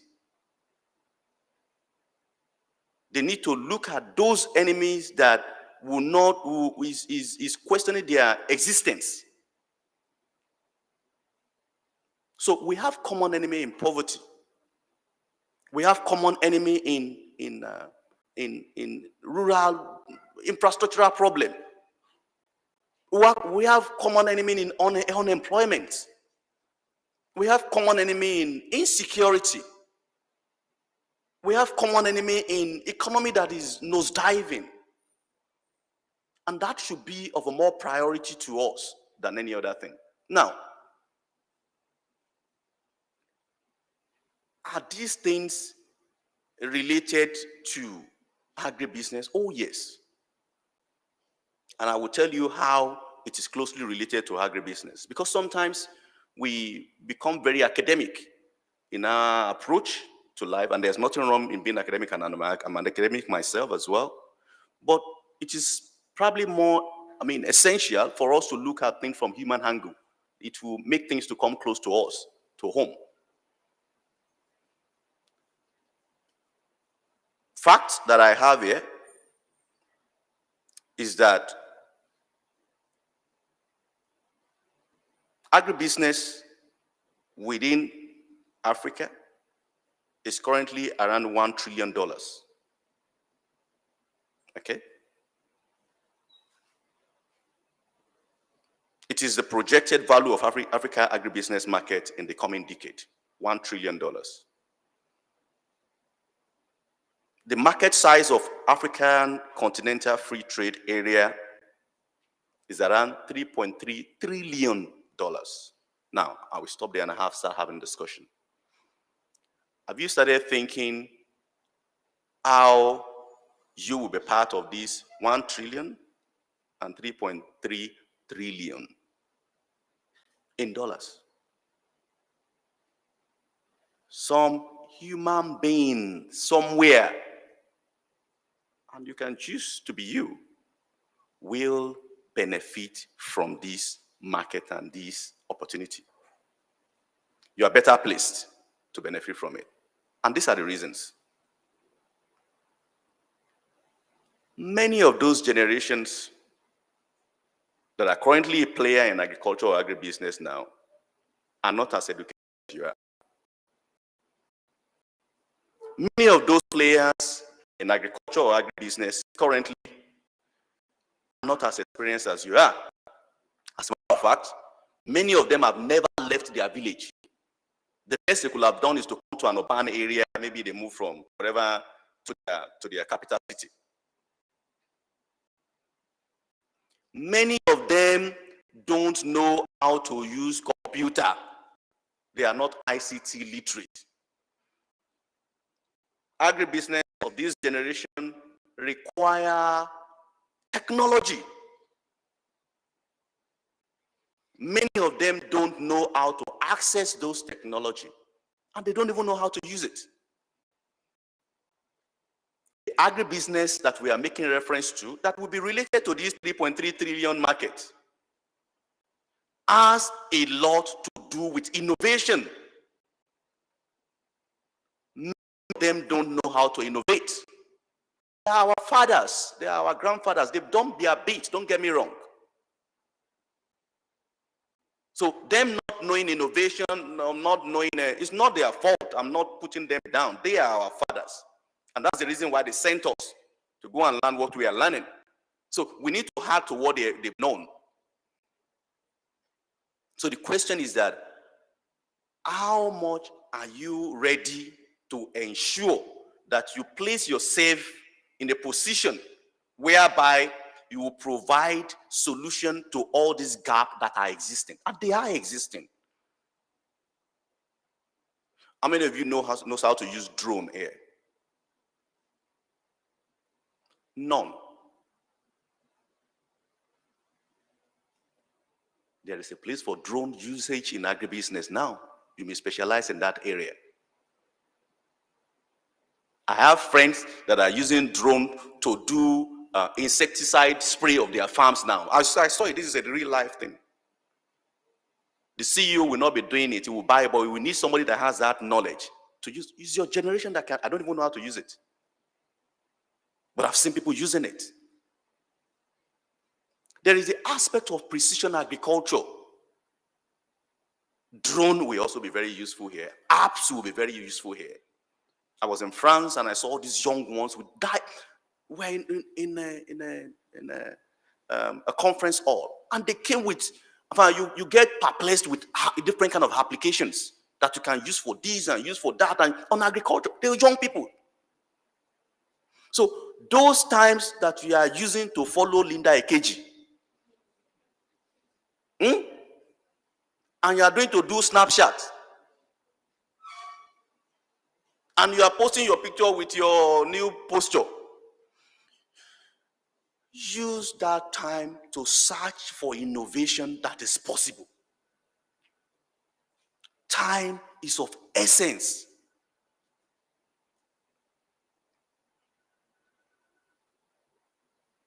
The day I knew I was getting old was the day I went to, was it JAMB office or something?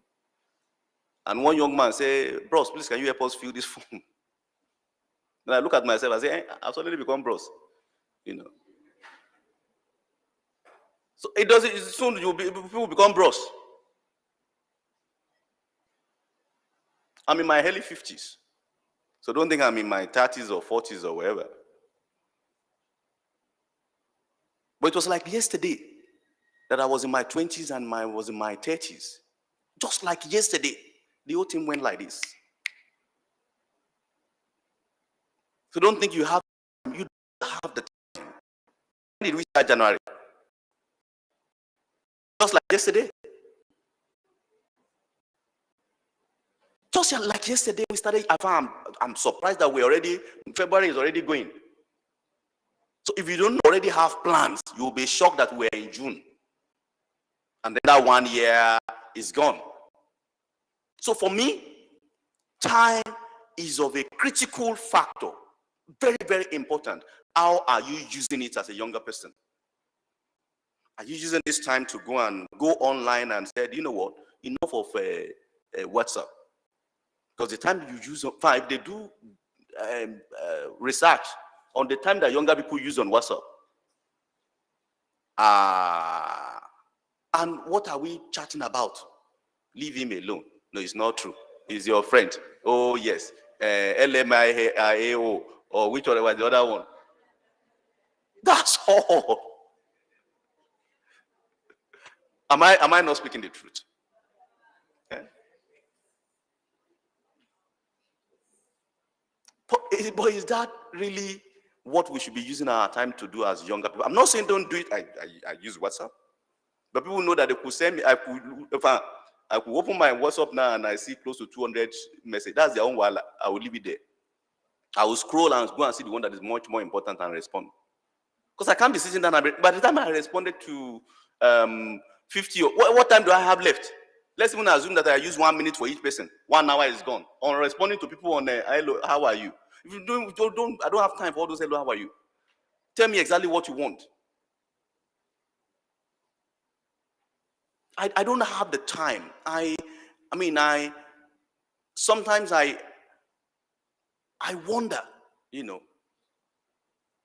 I remember when I was in college was doing my year out in Ireland, and one of our professors told us that when he came to Kenya, the first thing that he saw from some of the young boys was a young man wearing a T-shirt, plenty of time in Africa. Is it true? He said he then wonder, now I could realize where our problem is coming from, because we assume we have more time than 24 hours. So what exactly are you using your time for? Those innovations are there. Those technologies are there. Are you engaging, you know, to see how much of that you can take advantage of and fill the gap? Mechanization, I've spoken about it. It's one of the major issues we are having on agriculture, especially in the southern part. There are modular equipments that you can use, and you can provide services. Are you thinking around that line? What about cold chain? What about agro-logistics? You've learned so many things in school. Is there a way you can adopt what, you know? I mean, if you check my CV, I can boast that will be a little bit intimidating for you. Okay, let me just talk about this. I've done nothing less than 12 certificate course Forget about all the degrees and the doctorates. And almost all these certificate courses, I didn't pay 1 naira for. I go online, check FAO, World Food Program, and I see those courses that are related, they are certified. It is your generation that I see that will say they are looking for a job, and I'll be the one that will see the job and send it to you again. And we have never heard of that. Say, we are looking for a job. And I will tell you, this is the organization you'll be looking for. And I'll be the one that will see that they are posted vacancy and now send it to you again. I say, I didn't see it. What are you using your own time for? Snapchat. So I'm challenging you to think around what you use your time for. Technologies are there. Mechanization is there that you can take advantage of. Modular technology is there.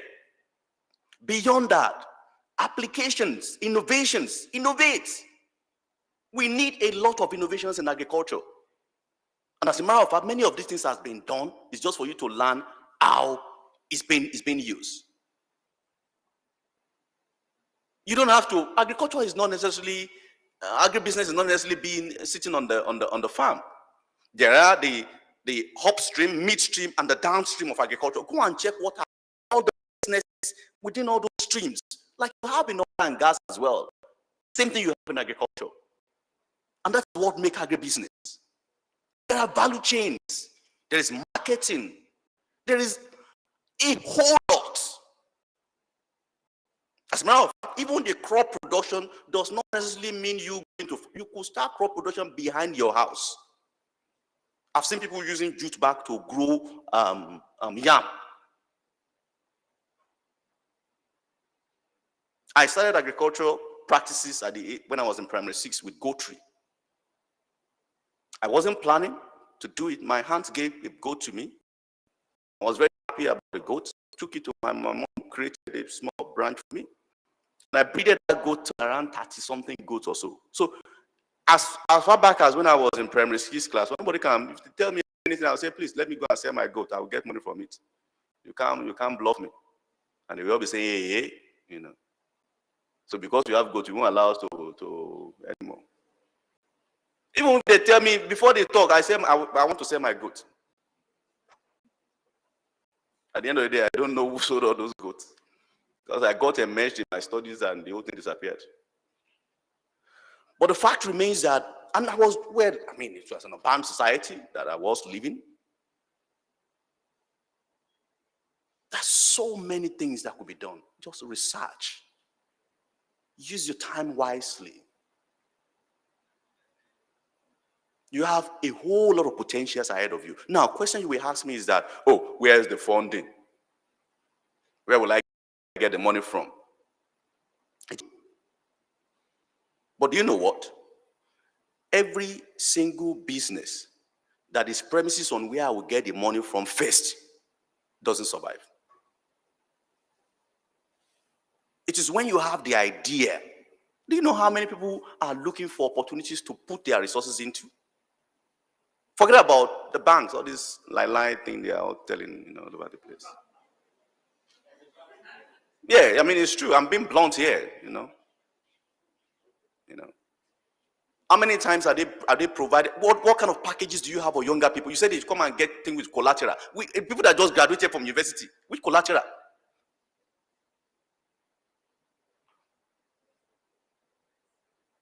Unless I could be convinced, that there are packages that are being developed for younger people now that is related. Maybe I will be convinced by the bank.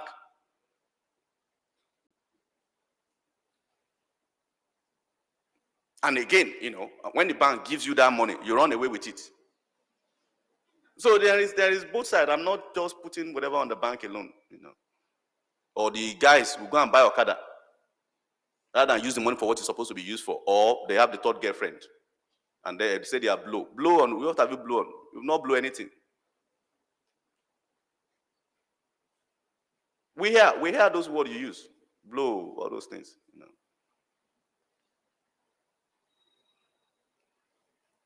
So, nobody will serve you breakfast on a platter of gold. Get it right. Why are you guys laughing? Is there something that I said that is funny?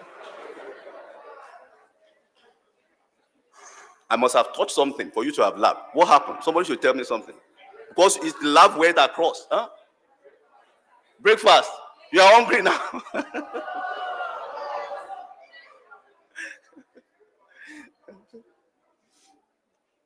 Let me tell you something. Huh? I like to always tell this story when I have the opportunity. I was one of the best students in my secondary school. I have the record. So don't think it's all those daddies that said I came first. And I have my results. I still kept them somewhere. And I have my peers that you can ask. One of the first three. And I finished secondary school at the age of 15. I was the youngest in my school. 15 years. Well, let me tell you the irony. I didn't see the back of a tertiary institution until after 10 years. Aha. 10 good years. So now, people always see, I talk with my friends and we all laugh about it. They always see this, UK trained guy, IITA. I say, be deceiving yourself. I was on the street for 10 years. So people get deceived. They see that part. They don't know that this guy is also streetwise. So if you want to do talk, we know talk. But I was very determined. And here I am today, I have a doctorate. Now, nobody served me any breakfast on a platter of gold. I worked hard for it. I sold bread on the street. Maybe you've never thought that happened. I hawked bread on the street to pull money together. I paid myself to travel to study overseas.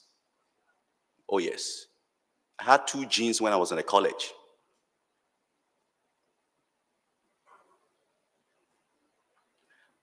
I can't be telling you all the stories. Every single years of my study overseas, I worked. Worked every year.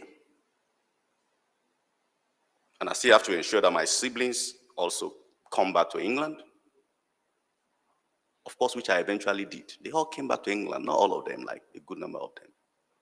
And to focus on their studies and, Again, nobody served me breakfast on a platter of gold. And I don't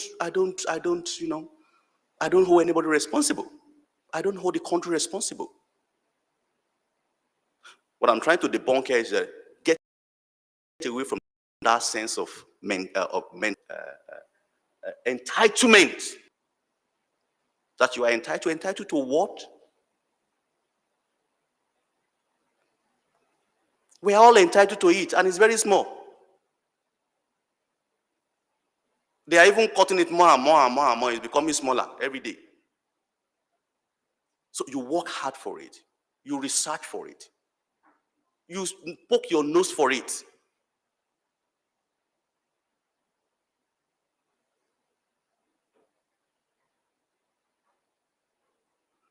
The ball is in your hand, or the court is in your hand, or which one?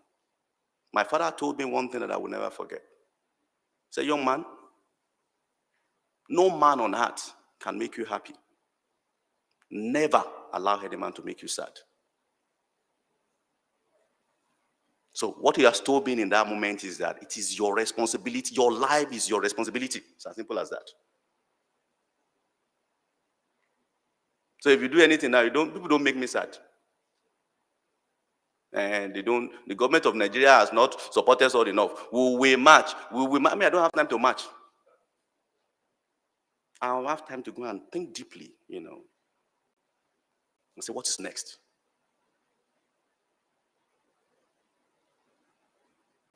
Don't be deceived.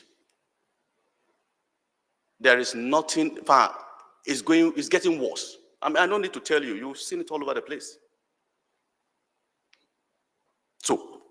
agribusiness. Population of Africa is projected to become around 2.5 billion in few decades, with Nigeria accounting for just under a fifth of that number. They will need food. And now, they will need some kind of food. They will go to ShopRite. And you've seen what is happening with ShopRite. I believe majority of you now will not go to Ojaba to go and buy food. Neither go to Bere. You would rather go to ShopRite.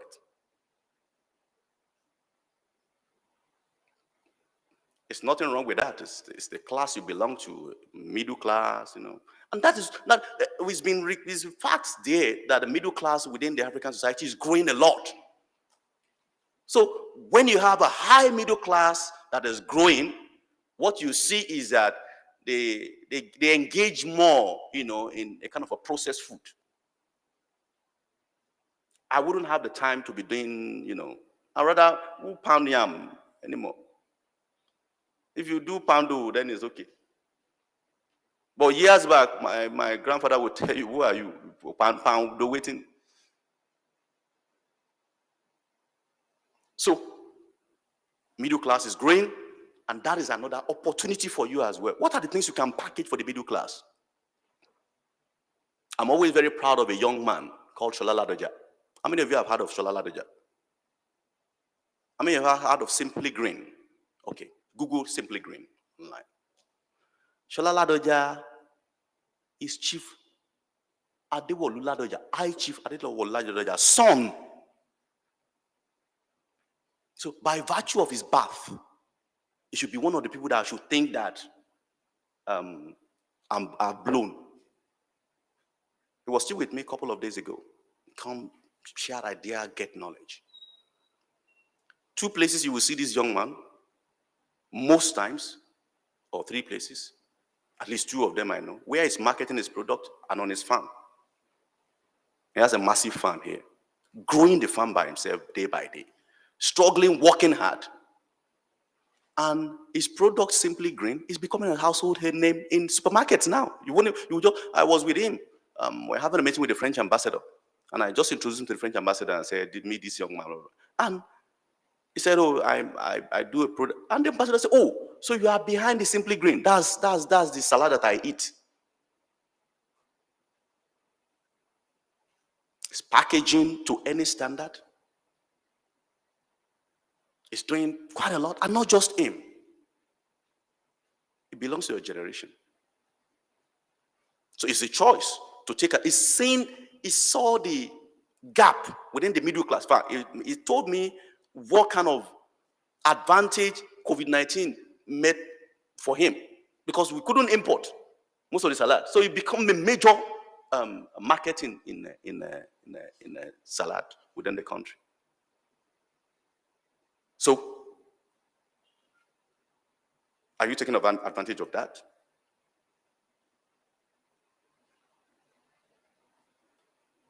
Nigerian livestock farming and processing market is projected to reach around $120 billion in a few years. Livestock is not cattle. Cattle is not livestock. Goat is there.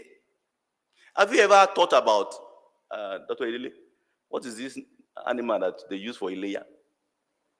Ram. Do you know that we bring all those ram from the north? And you know that our Muslim community, we eat this thing every year. Every year. Who is filling the gap in the south? If we say cattle. Who is filling the gap of that one? And I know if I ask a couple of you to go out with me now to somewhere to go and eat, they will say, hey, give me that goat pepper soup. And, you know, the goats that they are using in making pepper soup is not coming from heaven. You think it's dirty? You know that it's a dirty place that money lies. Take advantage. Cashew nut processing. If I'm looking for a business person that will take over close to 50 hectares of cashew farms in the state. Do you think you have the capacity to do that? Mechanization I've spoken about that. Sheep butter. Interestingly, Tede has the best of all the she nuts in the whole of Africa. Tede. Who is processing that she nut to she butter? Google the market for she butter globally. You know what happened? Most of the creams that you are running all around to go and buy, they are just helping you. They take that sheep butter from you. They take it to America. America, eh? And they put little in that and put some chemical and send it back to you. So people like us, we use sheep butter. The original one. Is it a market that you are looking into strongly? Nutrition is something that is also there. But you know the interesting thing? You don't need to have a lot of land to do all these things. Some of it you can just do behind your house, your parents' house. You know, some of it are not even land intensive. But even if we are talking about land, how many of you have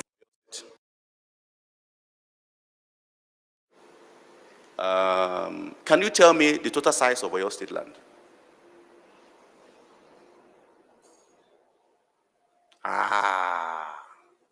The other one that is from Oyo State has eaten under a chair. On the white Shukrat. I think I didn't see you.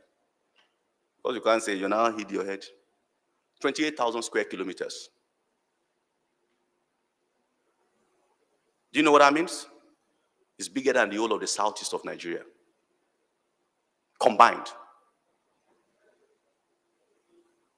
Oyo State alone is bigger than the whole of the southeast of Nigeria combined. Yeah.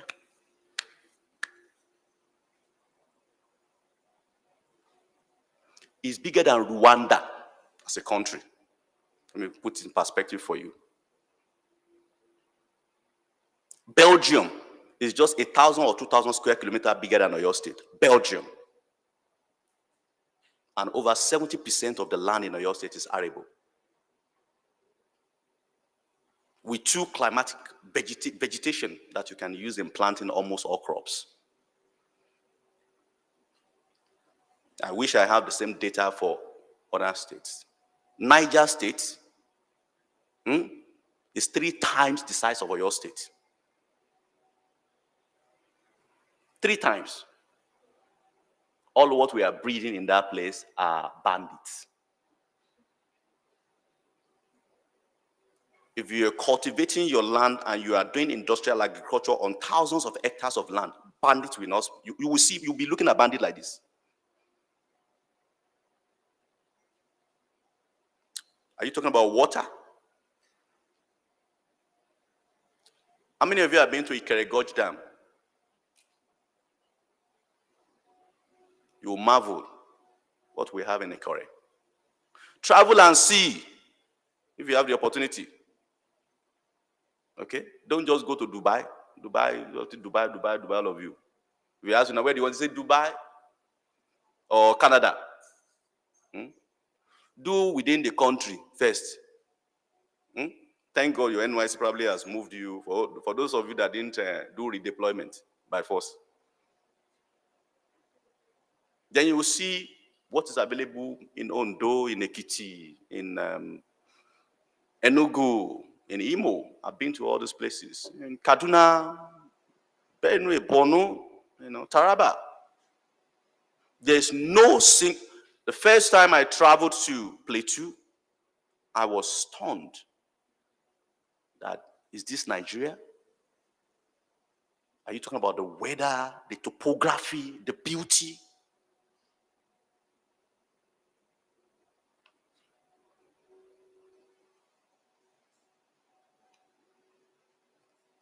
Oyo State has probably the largest number of agricultural research institutes in Nigeria.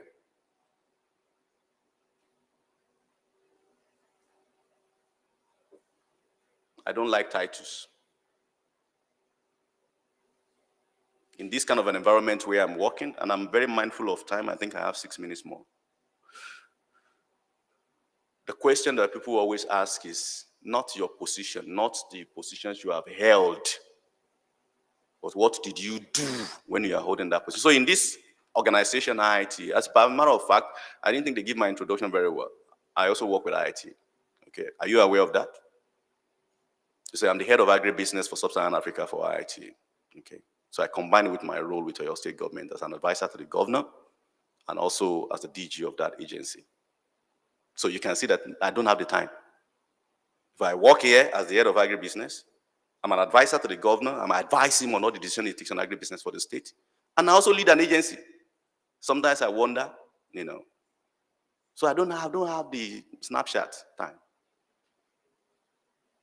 I hear you. Okay? So for us in Oyo State, we've seen all this. And what we've done is to take agribusiness as a priority for the state. His Excellency, Governor Oluwaseyi Makinde, a youthful governor himself, who prioritizes a lot about younger people, has noted that one area where we have a comparative and competitive advantage as a state is agribusiness and agriculture. And he has taken it as one of the key priorities of the state. So you have education, health, security, and expanded economy built on agribusiness. So I'm saddled with the responsibility of designing the strategy to get this done. And in doing this, what we have seen as a priority is that you cannot continue to do things the same way and expect a different result. So a new way of doing things for us is to continue with our smallholder farmers, fathers, but also to start engaging new clienteles. Smallholder farmers generally are categorized under the micro enterprises. And in any society, micro enterprises are generally supporting social capitals. Indirectly, they may be contributing a lot to the economy, but not directly. So you see them paying school fees, paying for house rent and things like that. But if you're talking about building or developing an economy based on agribusiness, you are looking at the small and the medium enterprises. That is where we have gap, and that is where you can fit in. Majority of what we have in this country now, based on the recent report that we have, over 70% of them are classified as micro enterprise, not small and medium. So is that what you are willing to take advantage of with some of those things that I've explained earlier? We in Oyo State are seeing that it's been very important. We are building another generation of small and medium enterprises, and that informed our decision to provide training for a percentage of our youth within the state. So maybe you will have heard about our year project, Youth Entrepreneurship Agribusiness program that we did in the state. 3,300 youth has been trained as of today. We took them back. You can see how much we seek for knowledge. They were taken to Nasarawa, to a particular training institute in Nasarawa. We moved them from Oyo to Nasarawa for almost 4 months. And I can send you a link at a point in time to see the testimony of these young ones, what they've started. I just got this little documentary yesterday. It's on our website. Ladies like you, young guys, have started using the knowledge they acquired during those learning in practical forms.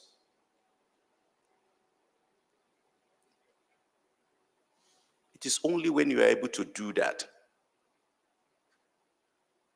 that you can show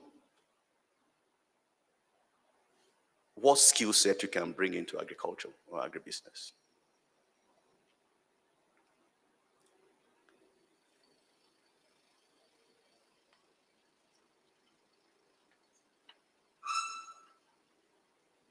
We also engage in many other areas that I won't be talking about here. We are developing rural infrastructures. Most of our projects are focused on rural infrastructure development, building clustered industrial agricultural zones across the state. If you go to Fashola and all those places, you will see all those things we are building there. And a percentage of it will be here marked for our youth to work on. We know that when they are given the opportunity, when they are supported, even if it's just 30% of them that survive, we understand what that would mean to the economy of this state. So I'm challenging you this morning, or afternoon already, morning. One, to see all the opportunities that exist in agribusiness beyond the usuals. And what I will leave to you as an example is the creative industry, which you are very conversant with.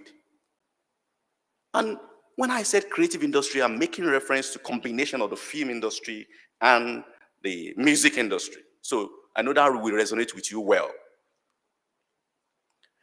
You may not know these people, but I happen to know them. If I ask you, do you know, have you seen Queer before? No? Idamopa Dimokailu? No? Talo Pomoba? No?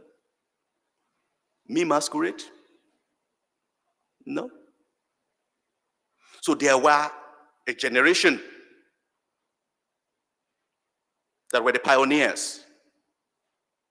So they were the ones that were in the queers of this world. They were the ones that were in the male masquerade. The likes of Ogunde, Zebediah, that Mariah of this world. They get engaged in the creative industry and they were just doing it like a pastime. Something that made them to have more wives because women like them, you know. So all this one that they use blow to come and toast girls, what they use is their actors and actresses or whatever. So they didn't make money out of it. Their generation started it. And then another generation came that built upon that. And that's where you will see Belu of this world, Zakoji, you know. And I believe you start having some picture of who those people are, you know. And those ones, as a matter of fact, some of those films in those days, they use the same costumes. So you will watch 4 films and you will see 4 of them using the same costume because you don't have money to go and be buying. They will say this is their house, but you'll be seeing somebody else's picture on the wall. Another actor picture on the wall. It was that bad. Then those generations came, they were able to move the creative industry to a bit of a space where they could pay for their house rent, they could buy second-hand cars, yeah? And they could pay for their children's school fees and things like that. That's another generation. Then another generation came and they blow. Those are your Genevieves, your Don Jazzy of this world. They saw the business side of the creative industry and they made it business. They become employers of labor. You see, whiskey is coming everywhere now. It's blue. Davido. They say they're fighting, you following their fight every time. You don't know that they're deliberately creating that thing to make all of you to be following them. You're wasting your time, they are fighting them. Who is fighting? They're following the approach that's been adopted in the state, where you have the South and the North, and they kept on saying they are doing, and everybody, but that's where they rave their money from. And you waste your time following all this nonsense. What concerns me, they are fighting. Let them go and solve it. I say, see, Mama Tiwa, what's concerning me about her life? In fact, I don't know how that thing came to my page these days. I've called people that are handling. What did you people press that this thing is coming on my thing? I don't want to see this thing. I'm less concerned about her life. I have my children to think about. I'll be thinking about that one. If she's successful, great. If I like her song, I will listen. But to be using my time to follow all these things, so, but their generation, they understand from their own perspective, I'm praising them, okay? From your perspective, I'm saying it's wrong.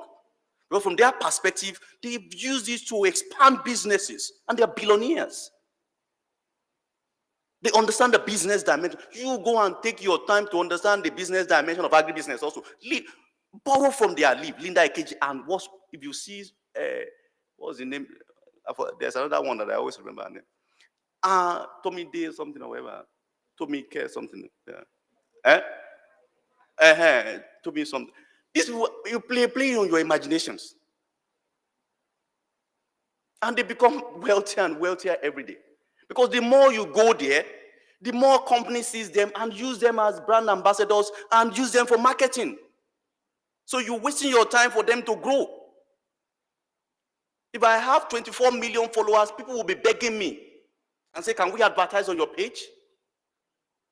And they look at the demography of people that are following them, younger people. Also, therefore, we want to advertise Jamaican here. That is what happens. That is what is happening. I'm not saying don't have a social life. But what I'm saying in essence is that prioritize how you use your time for things that pertain to your life and your future. And you won't have any reason to be talking that Buhari is the problem.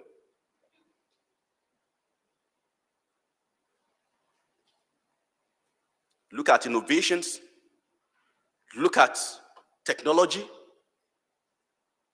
Look at what is happening across the whole of Africa. AFCT, what opportunities is it bringing to you? All those factors that determines the growth of agribusiness in any society, growth of the middle class, population growth. How much of this can you take advantage of? And I can assure you, when you start doing that, you will see a major difference. Is it very easy? No. Like every other thing that is not very easy. Is it profitable? Oh, yes. Can you become great through it? Yes.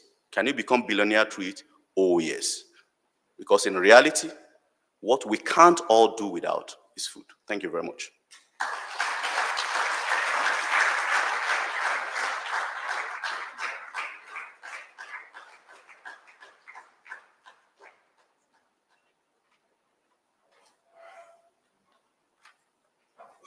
Thank you very much, Dr. Akonde.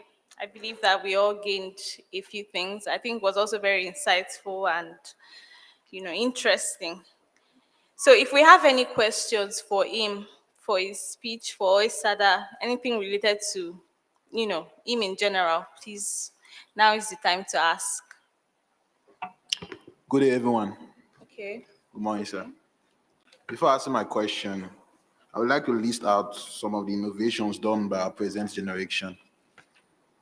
Agricultural drones, ultra-private smartphones, brain mapping, neuromorphic clips, mobile collaboration, AGA robots, and indeed my final year project, which is the fabrication of an electric-powered coconut cracking machine.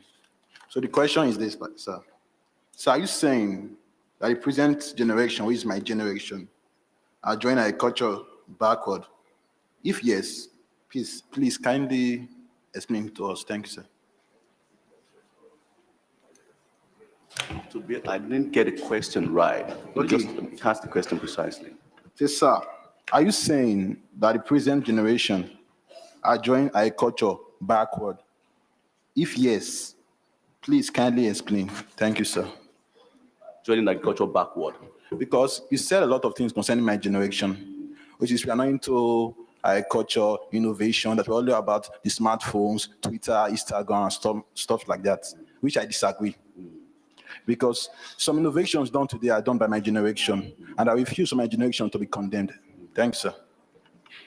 So you need to, this is part of the issue that your generation have. Not listening properly to understand what has been said. I don't think anybody condemned your generation. Rather, your generation was being challenged, okay? If any generation was condemned here, I think it was even my generation that I condemned, unless you are between the age of 60 to 35, which I said clearly are not engaging in agriculture, but encouraging your generation, which we think you have comparative advantage in innovation, you have comparative advantage in technology, you have comparative advantage in modern knowledge.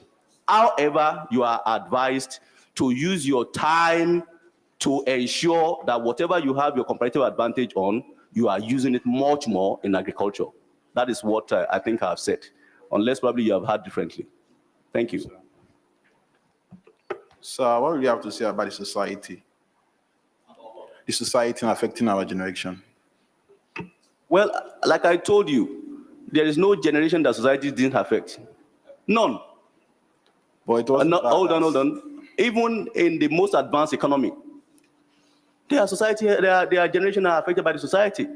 It's left for you as an individual how you undo what the society says. Do you know what happened to me why I had that 10 years of gap? No, I don't need to tell you all the details. It's the society, but I chose not to allow the society to be the one that dictates my life. It doesn't mean that the reality is not there. The reality is there. It doesn't mean that you are the one that caused the problem, but I won't allow one singular. I could give excuses 1 million times by what the society has done to me or is doing to me. As a matter of fact, I'm not one of the people that should come back to Nigeria to come and say I want to come and contribute my quota. Because I will tell you that what has Nigeria done for me? I didn't even go to university in Nigeria. So I will say, so what has the country done for me? So but the fact remains that we can all give that excuse. We can all say it's our society, but if we chose not to, it's about you looking at glass either half full or half empty. It's a choice. Both are correct. But I would rather see a glass half full rather than half empty. Thank you. Thank you, sir. Thank you. All right, sir.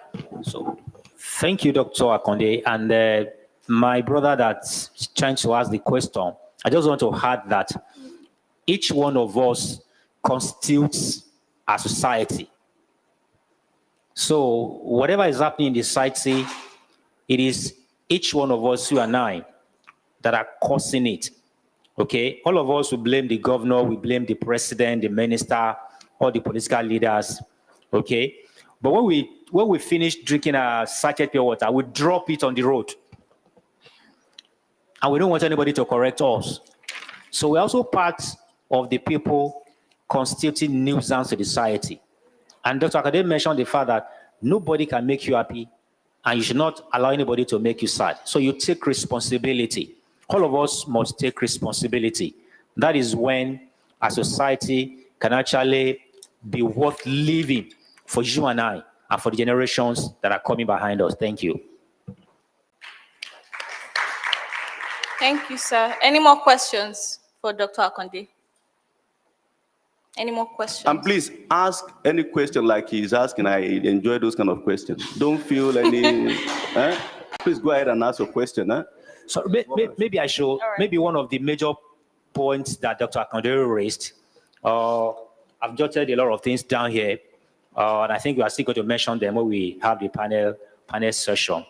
But one of the major points he raised as per financial institutions financing agriculture, he was quite right. He had tried to balance it, okay?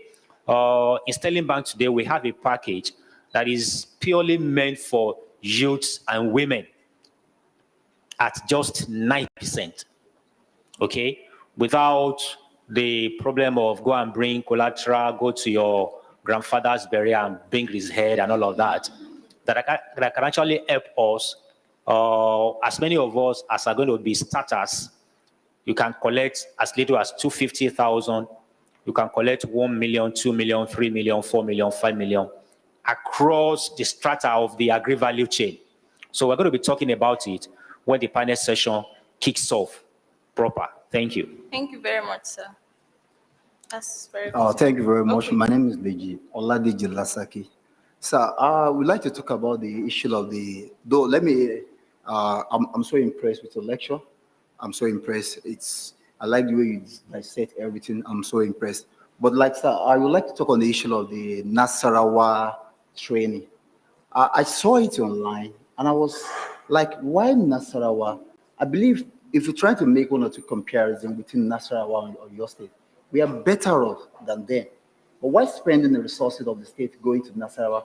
Why can't you allow them, being you work here and you are an advisor to the governor on agri, why don't you suggest they should come over to IITA or you should look for somebody here that can be of help? That's number one. Number two, the government of Engineer Makinde have spent like almost 3 years.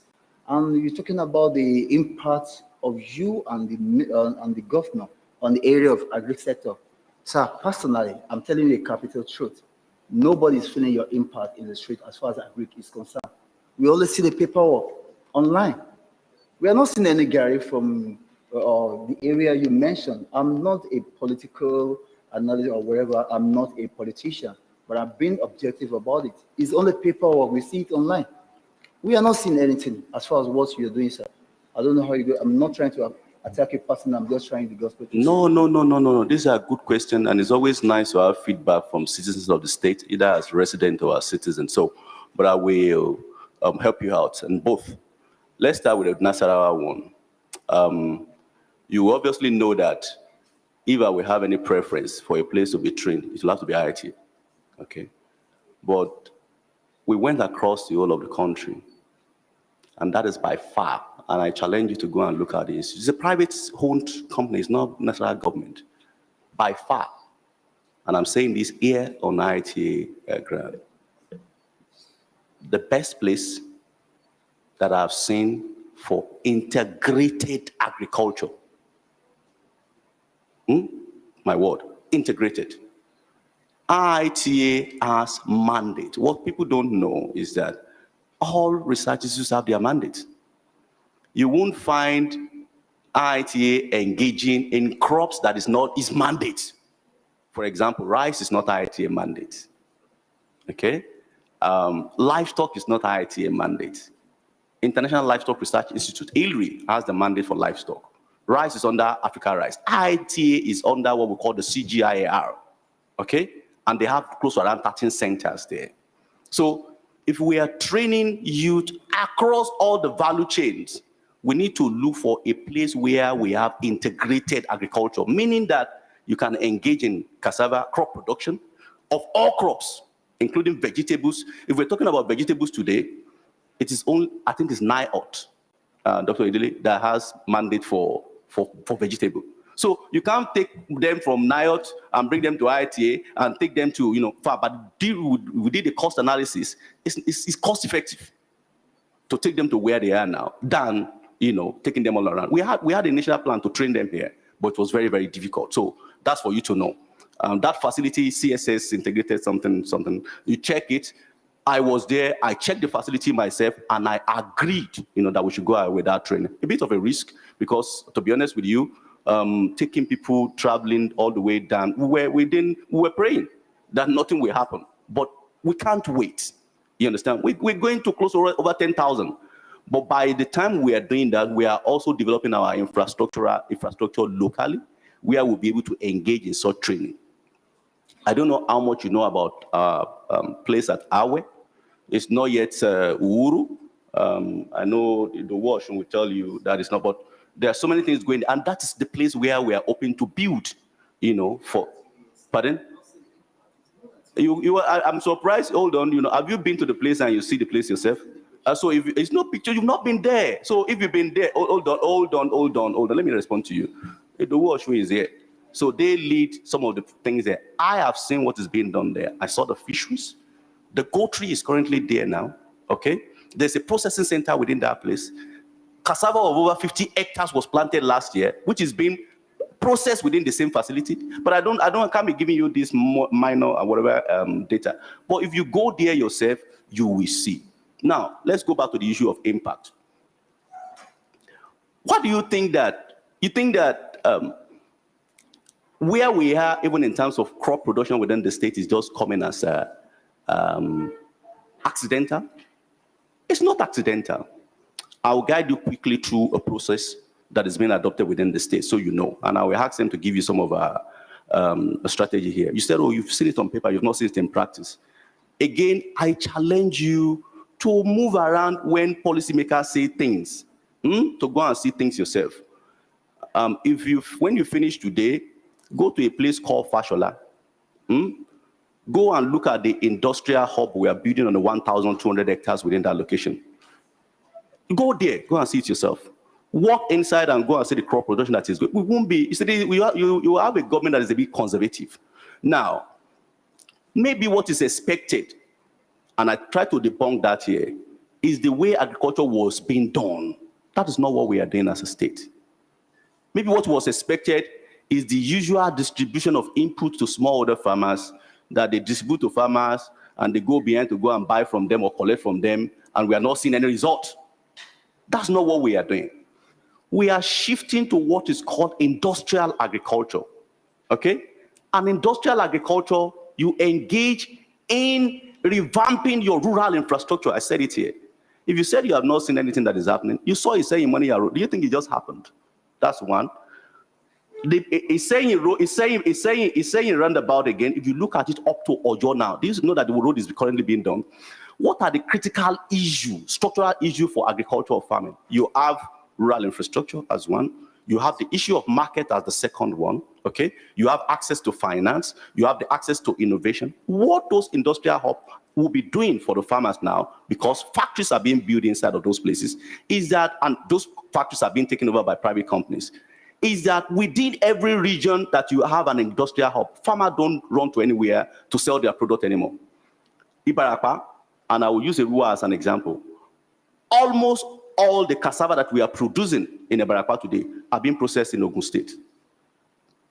There's no one single processing center in that particular axis. So what happens to the farmer if you move that? Now we have situated an industrial hub within that particular location. We have revamped the Ido processing center that could do 30 tons. You go there, you will see there. So most of the things you are expecting may not be the usual, where we start engaging and start doing the usual political farming or agriculture, and we distribute and we start clapping and shouting. No, no, no, no. We are focusing on what will be sustainable and will create impact within this society. Go to Okeogun and go to Shaki, where I have the head office of Oisada, and go and see what is being done in terms of revamping rural infrastructure. There is no business of government in business. What you do as a government is to create the enabling environment, provide the right policy, and you see the private sector thriving. What I can tell you is that by virtue of what we are doing, private companies are thriving in now, and they are engaging in agriculture. I will give you an example of one or two. Brent Farms, and you can quote me, Google it, started 9 months ago. We were there in Igio. This farm is cultivating 10,000 hectares of land. Fish that I've never known could be grown in Nigeria. I was there with the governor, 26th of December. And he made a statement. I can give you Brent Farm's number. You can go to Igio and go and see it. The man said, I only came to this state to establish this and to take this risk because of the policy you guys have put in place and the attitude you have towards agribusiness. Will I, as a state, be able to do 10,000 hectares? Which money? So the approach we are adopting is completely different. Niji Farms. Niji Farm has been here, but the level of his investment has increased of recent. I have the figure. Where Dr. Edele is currently, Apata, as one of the branch of Oisada. What has happened to it, Dr. Edele? Pardon? Go to Apata and look at what Niji Farm is doing to our dilapidated infrastructure. So I said you go around, just don't know them. So you see what is happening to the issue of categorization within the state. Is bringing quite a lot of equipment there. Where will I get the money as a state? Farm Connect, you've heard about Farm Connect.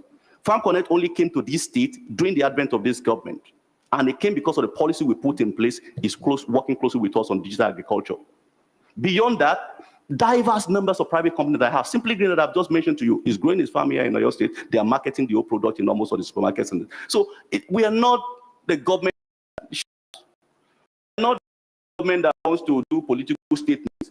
But the impact you'll be feeling as the private sector continue to thrive, continue to do, is to ensure that we develop rural infrastructure, we provide the incentive for the private sector to thrive, we keep on building all this industrial agribusiness of where private sector can stay, and you'll see what happens to agriculture.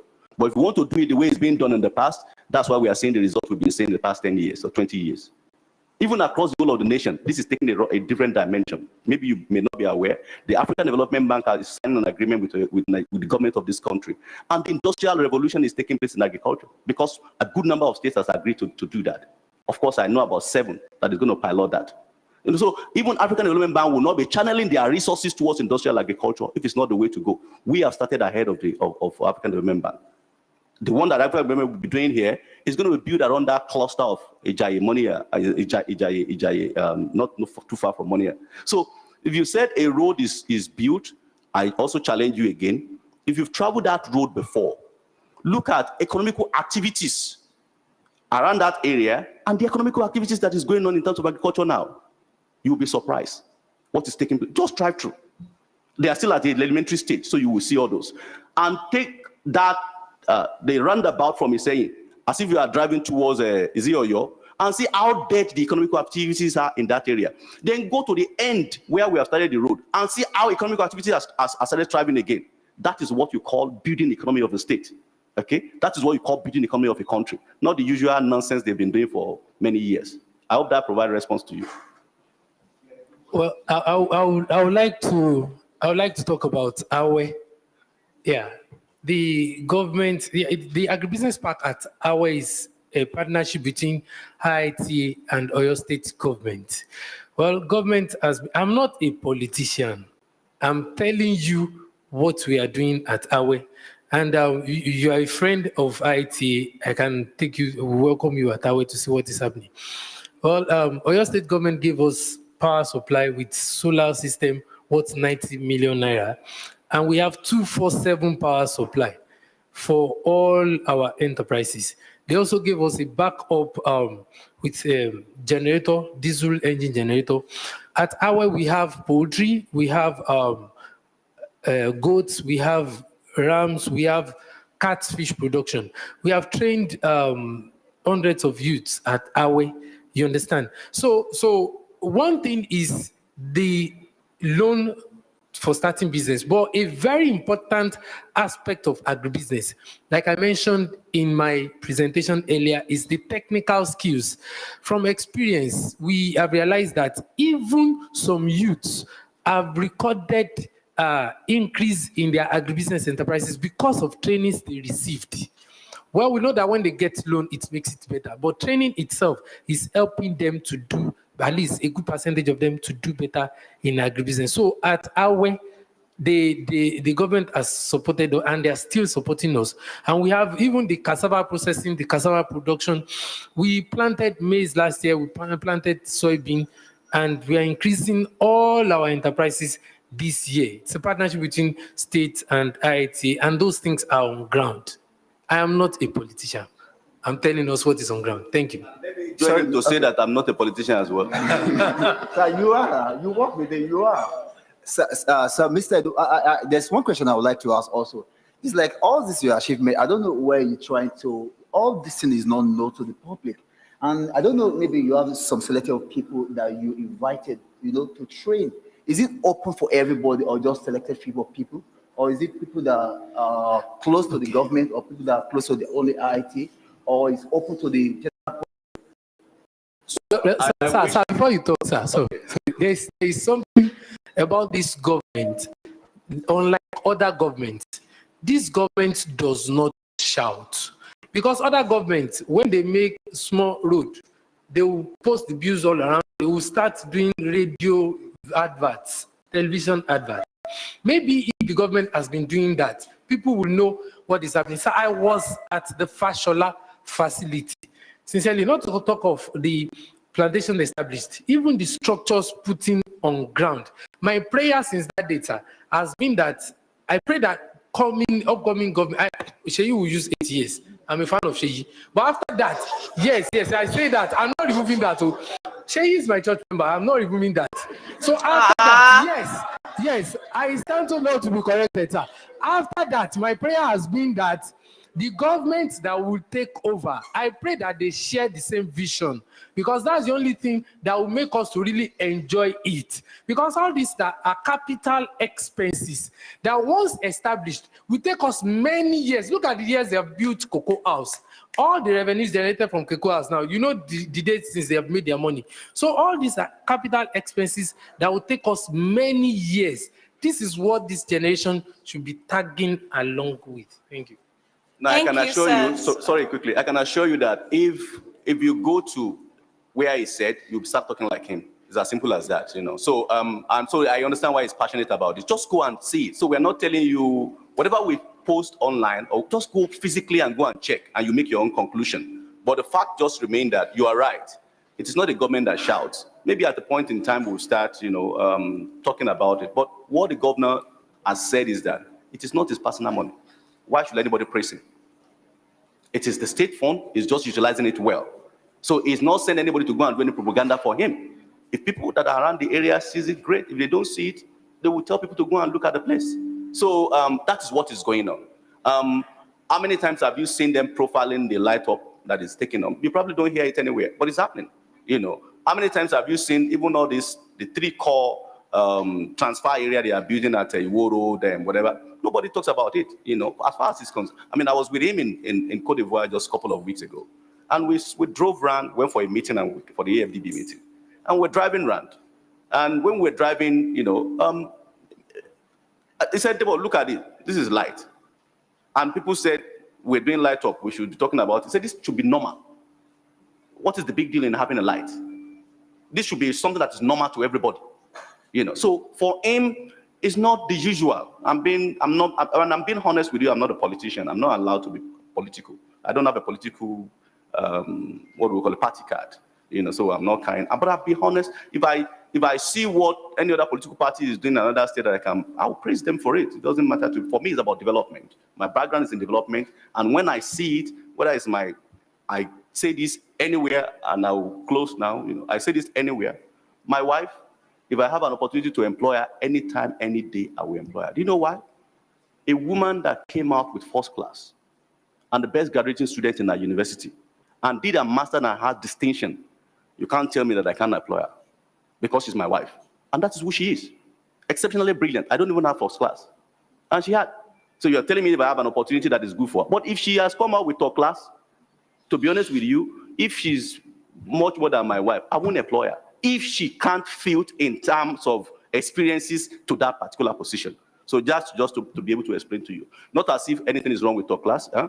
Who that have top class will do better in the future. Thank you. Thank you, sirs. A round of applause. Thank you. So I want to quickly remind us that we'll be visiting Fashola and Awe on Friday. I hope we all know that, yes. So the bus will be leaving by 7:30 prompt. So we should all endeavor to. What? What? Okay, Methodist and Awe, not Fashola and Awe. All right, sorry about that. So Methodist school and Awe. The president has just spoken. I think you have an opportunity in Fela as well because you have the STEP project in Fashola. Yes. So while you go to STEP, you might probably be thinking of the STEP in Fashola, but we encourage you to just go to the industrial hub as well. It's just opposite. Oh, okay. And it's just the opposites of by the time you're getting on the main road that we're currently constructing, it's just the opposite. So just walk in and look at, you can just ask for the one side of where you have the industries being built. Just walk in through all the industries and you make your own judgment. All right, sir. Yeah. We'll definitely look at. So I want to acknowledge the presence or the team of YSWEP. YSWEP is Youth in Sustainable Waste Eco-Recycling Program, headed by Gregory. A round of applause. Gregory was a one-time president of the Corp Members Association, IITA. So yes, please signify if they're around. Thank you. Okay, so very quickly, or does anybody else have any questions for Dr. Akande before we move to the panel session? Okay, go ahead. Please, very quickly. Thank you, sir, for the presentation. So I just want to say something. My colleague, I want to support him. He said something about condemning. Louder. So I want to say something. Well, I want to support my colleague, the first speaker, that said something about condemning. Condemning the youth. So I just want to say something about the social media part, about the Instagram, Facebook, and Twitter. So, sir, what I want to say is social media platforms are meant for interactions. Celebrities that have huge followers, like probably, like you said, 200,000 followers, when they post something, for example, me, I might be there constantly checking their profile, like you said, wasting my time, but also on the same social media platform. I don't know if you know Davido, sir. He raised 200 million in less than a day. David Adeleke. He made 200 million in less than a day, just from his friends. And that 200 million, he added 50 million, and he donated it to the orphanage. through the power of social media. So Davido can't practically gather his friends in a room and ask them to pay him probably 1 million for his birthday. He did that through the use of social media, online presence. Like now, all of us here now, we are not up to like 100,000 yet. Probably now we are currently on YouTube. We are streaming live now, this symposium on YouTube. We have less than 30 people watching. But if you are trying to, like IIT, you are trying to transform the agriculture of Africa, we can have I checked our Instagram page now, we have less than 5,000 people following agriculture. So I feel we can still use this same platform in a good way to expand. People in overseas, all over Africa, can actually come to the IITA page and see what IITA is doing. We can gather 200 million people on our page. Just one message, just one graphics. Everyone is going to get the information. People can go to social media and learn. People can go to social media and still get jobs. There are jobs all over social media. I'm an internet person, digital marketer, sir. So I don't want it to be a case scenario whereby we tell people to not go to social media and see social media as a waste of time. Thank you. A question. So to be very clear, is that what you people understand from what I said? Exactly. So don't worry, don't worry. To tell you what I said, but it's okay, I will tell you. You are actually saying the reverse of what was said. I have an Instagram, what do we call it? I have Twitter, although I only started using it since I got to the government. Okay. So I have it. If I don't go online, how do I told you I got 11 certificates by online learning. Okay? So you're getting completely confused. That's the different case scenario, sir. Please. What I said was that use more of your time online for things that will benefit you. Okay? That was what I said. Yes, and I still repeat that. Finish. Okay? You don't interject. What I said is that use most of your time for what will benefit you, especially in your agriculture. I didn't even say don't follow whatever you want to follow. It's fine for you to follow. But don't use all your time following, is my point. Because what they have is 24 hours. What you have is 24 hours. What we all have is 24 hours. The individual that you said used the online social media to raise that fund, he used it positively. It wasn't because he was following anybody. Okay? He used it to raise fund. I raised fund as well. I use social media, I may not use social media. I raise fund. Okay? I've raised close to over 40 million for things of this nature before. But I don't need to shout about this. I even expect him to raise billion, to be honest with you. Most of the funds you use in digital development, people generally raise it overseas. It's a phenomenon in Nigeria. It's not a phenomenon generally, but it's done well. My point still remains that, and it is a choice. I'm talking to, I don't know the numbers here, and a good number that joined online. You may choose not to and stay with the celebrity and use all. It's your life. It's your choice. I'm not compelling you to do otherwise. I'm just saying that this is what I think will benefit you. If you think that what I said you don't think will benefit you, you don't have to take it. So the point remains that what I've said is that ensure that if you want to do well, with what I have learned from people that are ahead of me, and what I'm still learning, you need to use your time wisely. And using your time to continuously sit on chatting, unless it's your business, I don't particularly think that it's profitable. Okay? But does that mean that you should not follow whoever you want to follow? And of course, why not? But what time do you use in whoever you are following? What do you engage with them on? Are you even visible? Do they even know you're existing?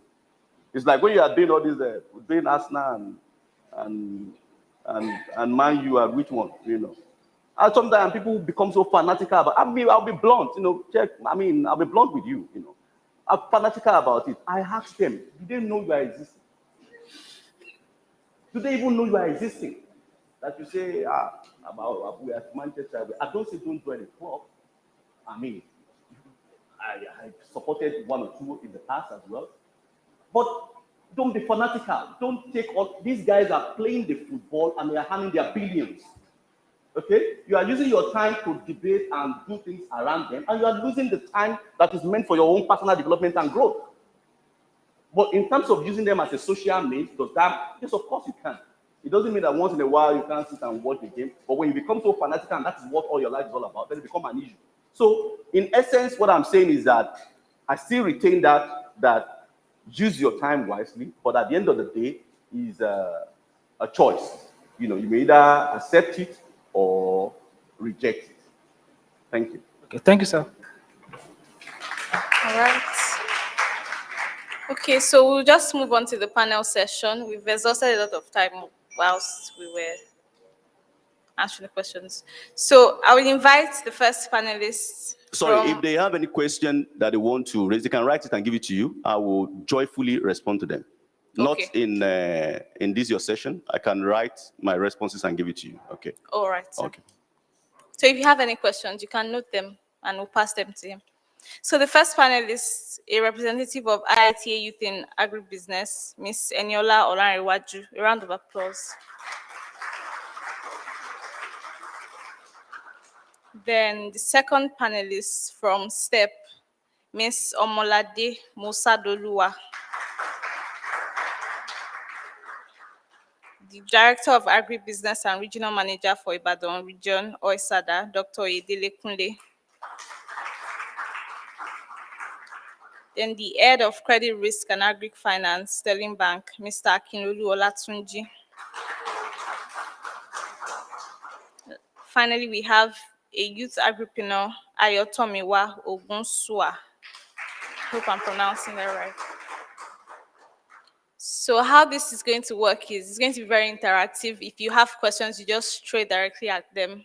Please, we're against time, so we're going to do this very quickly. We want to go for a break. I think everybody is, spent. So yes, let's just get to it. Thank you.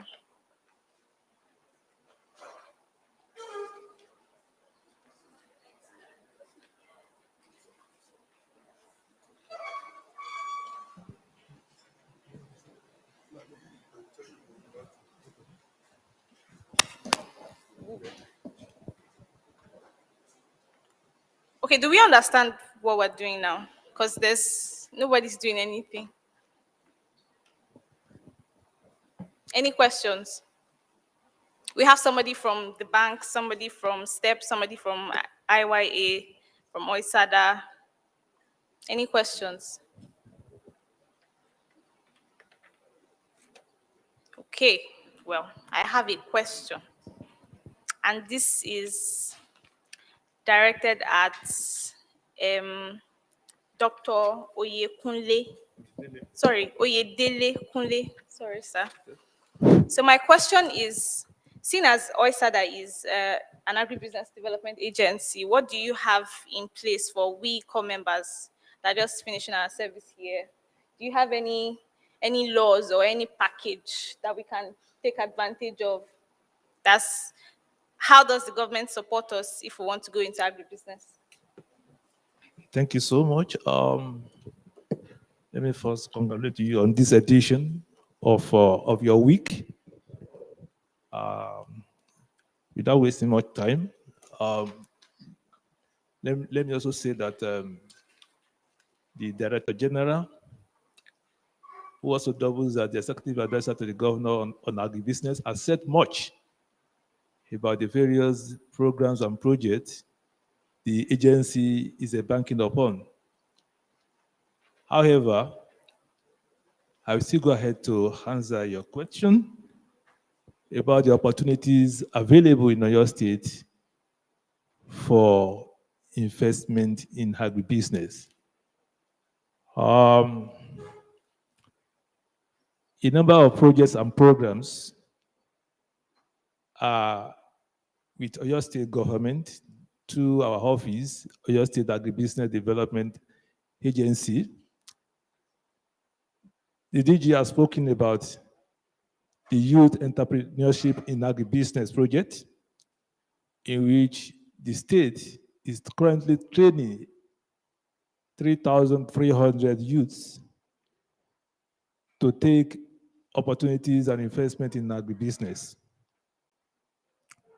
We have quite a lot of other projects like Nigeria COVID-19 Action Recovery Economic Stimulus Project, which is being sponsored by the World Bank in Oyo State across the various local governments. And the state office of that project is at the Osada headquarters office at Total Garden. You can make inquiries here on how best you can take part in this project. It cut across virtually all the subsectors of agriculture, ranging from crop production, fisheries, and livestock. And the opportunities are there for you to be supported under the project. We have farm settlements across the state. We have 9 farm settlements for youth interested in agriculture and who are having problems of having land to engage in agricultural production can also approach us. We will link you with any of our farm settlements for access to land.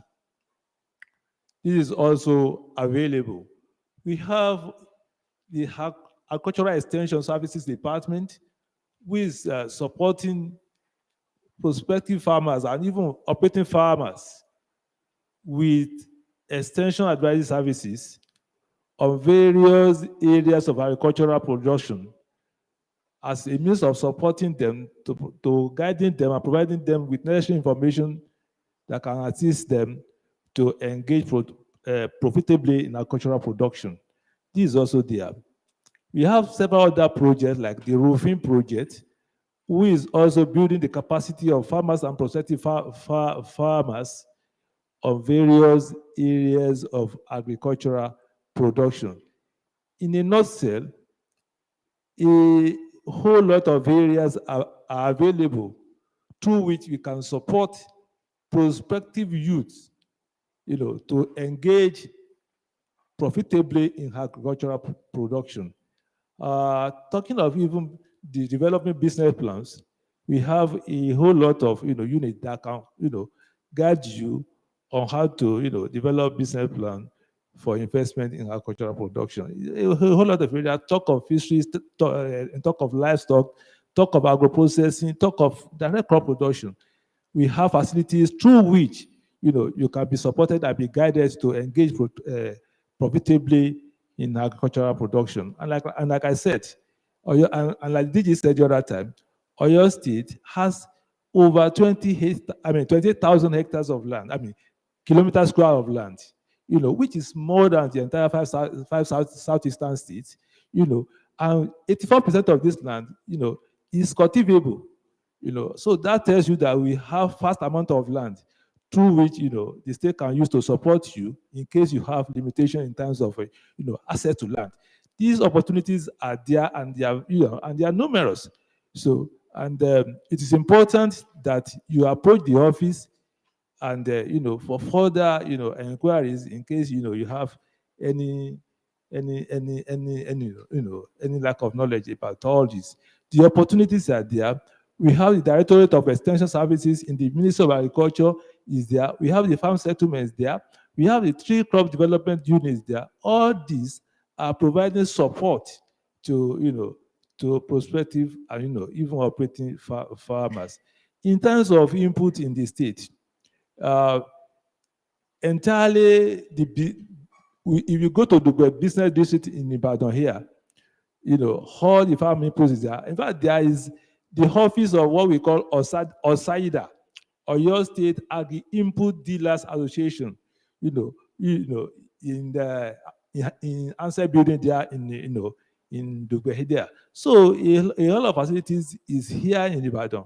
And like I said, we have all other supporting institutions in Ibadan and Oyo State here. We have Institute of Agricultural Research and Training there. We have NSS there. We have a lot of them who are also supporting prospective farmers like you in all of these areas. Like I said, if you have still inquiries to make, our offices are open for further engagement on any areas of concern. that you may need our support. Thank you. Thank you, sir. Okay, you have it. Go ahead. Good afternoon, everybody. My name is Tami, and then my question is purely financial. So, at what point exactly does, or should I say, what point exactly does an entrepreneur get source of funding from the bank after experience? Let me use myself as a case study. So, in my 300 level, I started a fish farm at my estate, back of my estate, with tarpaulin ponds. I can breed about 7,000 fish in a season. So I went to school obviously after the whole COVID thing, and then I had to employ people back to like run it because I wasn't around. So there was I would call it a failure because it didn't meet up to the expectations. So I stopped. So at that point in time, I have my personal equity in the sense that my structures are still in place, the experience is in place. So at what point can the bank come in into kickstarting, running it back again? Thank you. Okay, thank you for your question. Maybe before I attend to your question, let me just tell us one major product that my bank, Sterling Bank, has for people of your age. There's a product that we developed that is known as Sway Agfin. I don't know how many of us can see what I've written. SWAYAGFIN. Sway Agfin. Sterling Women and Youth, okay, agriculture financing. So for people that are between the ages of 18 to 35, which all of us in this room fall into, you can actually take the opportunity to avail yourself of funding from this product. And so let me also go forward to tell us to deep dive into some of the criteria that you are going to need.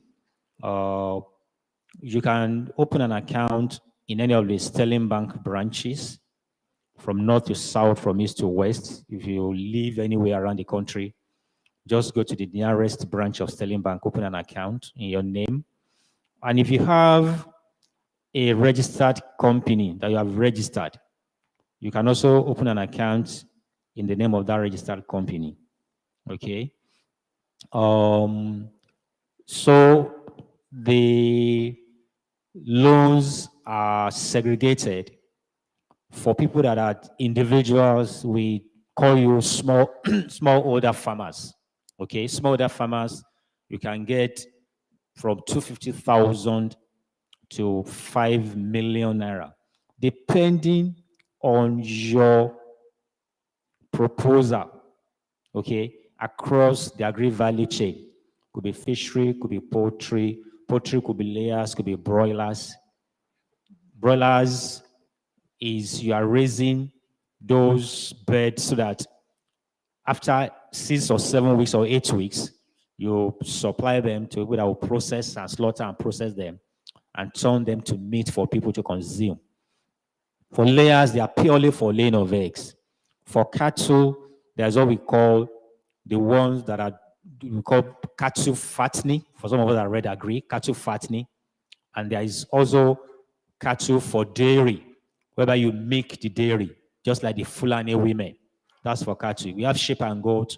We have fishery, okay? We have agronomy, crop production. You can plant maize. You can do corn. You can do rice. You can do cassava. You can do yam. Whatever area is your passion. So these are the kind of agri-value chain. You can involve in aggregation of agro-commodities like cocoa, like cashew, like sesame seed, like maize, like corn, like millet, like rice, to be supplied to processors. So these are the kind of things you can do in agri. And we are saying that if you fall within the small and medium enterprise, that's the SME, you can get up to 20 million naira. if you are in cooperatives, okay, cooperatives that will be grouped into segments, they can get up to 250 million naira to be involved in any or all of these. For your question, where is the man? Has it got? Okay.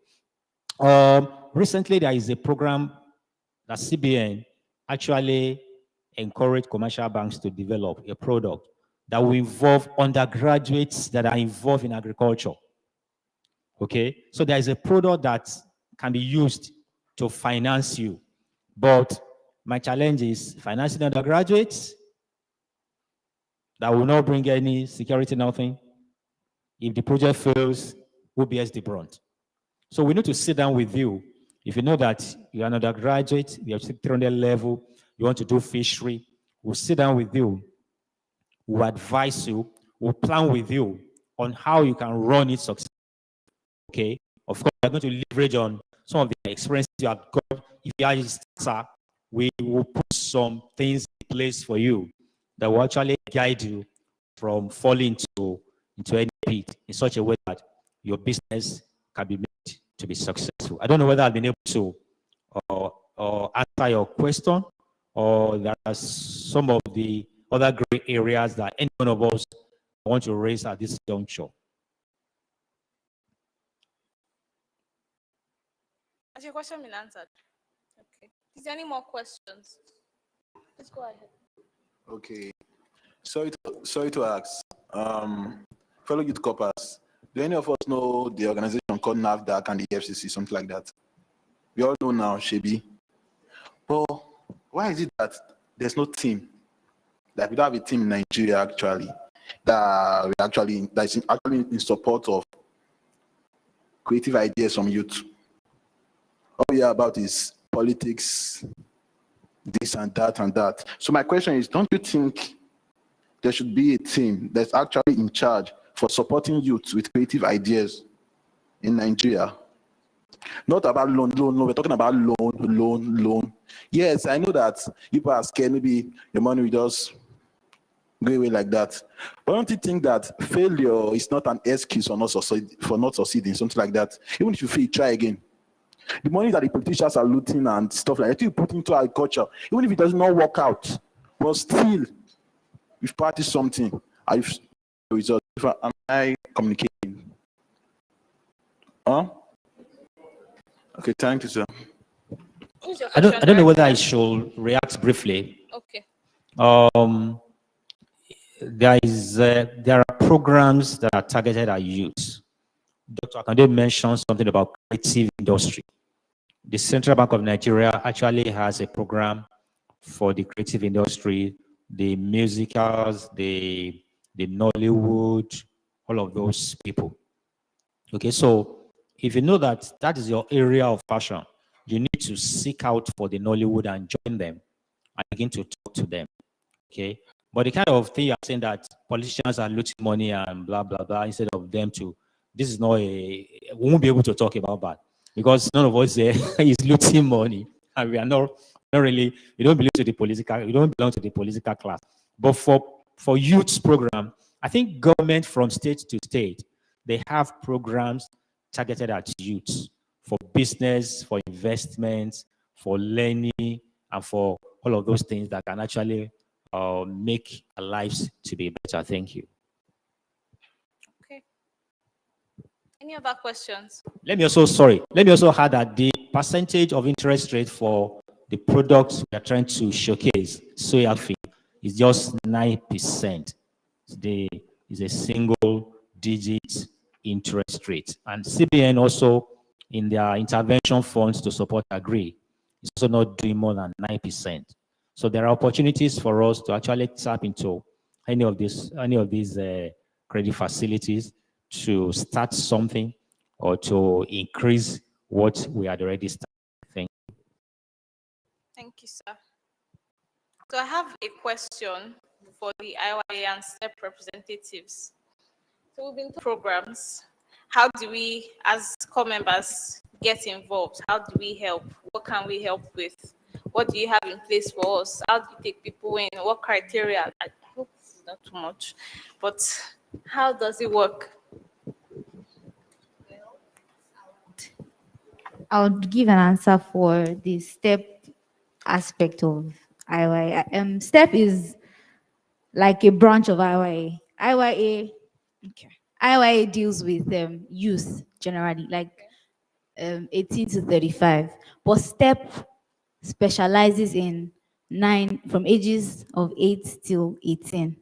Okay, what do? We observe that by the time youth corps members are already like graduates, when you're done with school, you probably studied biochemistry, you studied accounting, you studied this, you studied that. You already exposed to like bigger things. I would say bigger things, because like how many of us want to be farmers after school? How many of us studied agric first of all? How many of us willingly picked agric in school? Nobody. Oh, you did willingly. A Great. number of people did. Great. But that's like 3 people out of like 50 people here. So what STEP does is go to the secondary schools, show them that agribusiness is actually a path to tread, and then making them, when you have many problems that we have facing agriculture these days is lack of information. Like basically, you want to do something, you don't have idea on how to go about it, you don't know where to go, you don't know what to do. But when you go to school, for example, and study aquaculture and fisheries in school, for example, I don't like, at least the theoretical information, you already have basic knowledge. And then, okay, he's now left the problem of accessing finance and, all the other things. But basically, you already have knowledge and you don't need all the extra trainings after. So that's what STEP is about, like going to the grassroots and encouraging children. They are easier to convince at that stage, encouraging them to, pursue agriculture, even to the point of picking agriculture as a course to study in the university. So Eniola will have more answers to core members. Thank you very much. All right, thank you, Musa. My name is Olariwa Jeniola, and I work with the Youth in Agribusiness office. I work as the IT officer. Well, of course, we all we do different things aside from what your role and responsibilities are. And Musa can testify to that in the Youth in Agribusiness office. And particularly, I'm going to say the Youth in Agribusiness, its goal is to empower youth. And when I mean youth, 18 to 35, well, also STEP is also part of the Youth in Agribusiness office. Empower them in technical skills, soft skills, entrepreneurial skills for them to become successful agribusiness owners. Yeah, so that's it. And you will agree with me that we have over 30 core members here. And the unit is a small unit, but which has reached out to more youth. The unit may not be able to give employment to everybody. And that is what the unit is for. Instead of you seeking employment, why don't you become employers of labor? You get? So one of the things we've done over time with core members is that, of course, we always have orientations with them. I don't know if it was done with this set, but most sets come and we tell them the opportunities they can see in agriculture. And aside from that, if you want to be trained, I know there are some core members that have been to the unit to specifically say that they are interested in this particular value chain. And of course, they've been taught over time before they ended their service here. And luckily, some have started their businesses. Well, for most people in the Youth in Agribusiness, most of us came here as core members before being absorbed, but it cannot absorb everybody. So why don't we help other people also to gain employment? And recently, Enable Tats is also targeting core members. That's about giving them knowledge or technical skills in commodity or whatever value chain you want to do.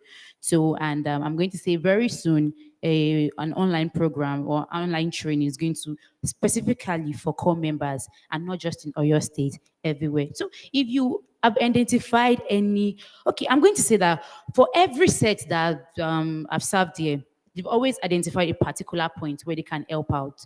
We have the iWet, that's the irrigation set. We have the iSweb. We have the, even STEP absorbed core members as interns initially. I think and before they were converted to staff, not all, but still, there are other people doing something. So if you've identified what you want to do, of course, the Youth in Agribusiness office is always open to help you develop your ideas, but still, we want you to also be business owners, and that's why we want to train you to become better people in business. Okay, I think you answered most of the questions, but sorry, I'll get to that.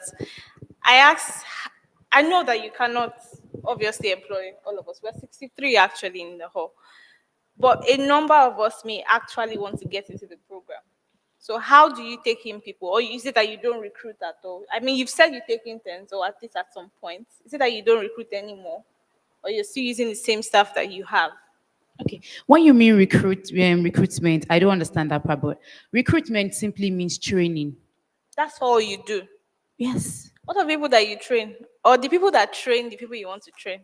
Okay, I get where you're coming from. So, we cannot have numerous trainers. Well, we do. We do have trainers, but one, I'm going to ask you: do you have any background in agriculture? Yes, I do. You do. Have you planted before? Yes. Do you have a farm? Do you have no? Do you have you run a business, an agribusiness before? Agree. No, but I've run a farm. I have run a farm. The farm before, you've Yes. known the profitability. Okay. So what we do basically is that we are not employing, we don't want people sitting down in the office, just sitting. Well, in the youth in agribusiness, we have different, I did not study agric. I studied computer science, and I have so many people that did not study agriculture at all. But of course, you can identify your role in it. But the fact is that we want to train you. We want you to be able to have your own business. And that is the essence. I want to quickly say something. All right. What if I do have that knowledge? Okay. And I want to impact people and I want to join through your program?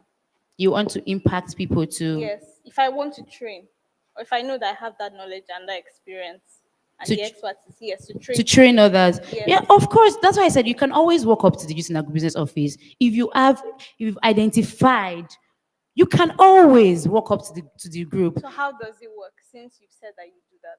All right, you can send a mail you can come to the building, you can send a mail, No whatever way you want to criteria. do. All I right. want specifics. That's All what I right. keep saying. Okay. Let me explain better now. Okay. IITA, the Youth in Agribusiness Office, is within IITA, and IITA has their roles in recruitment. They have their ways in recruiting staffs into any unit you have here. Also, IITA does that. Yes. That Oh, recruits. I thought it was an independent. Oh, so sorry. All right. Thank you. I'm very sorry. Okay. Okay. I think that's clear for me. I don't know if any other. Please go ahead.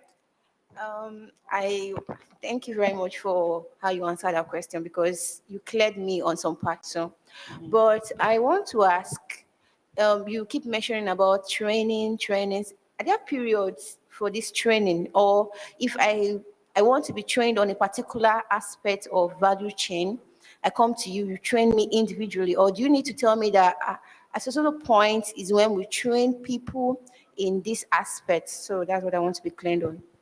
Okay, thank you. For sure, we have Mr. Oshun said when he was presenting that we have projects, we have paid trainings, and we have projects where we run trainings, which is being paid by the donors. That is, it's a free training to individual, but it's being paid by donors. So this is how we work. For each project we're implementing or currently implementing, there's a particular period where we recruit. I'm just when you apply to be trained, and it's always online. The funniest is that it's always opened. It's not done. It's not done behind closed doors.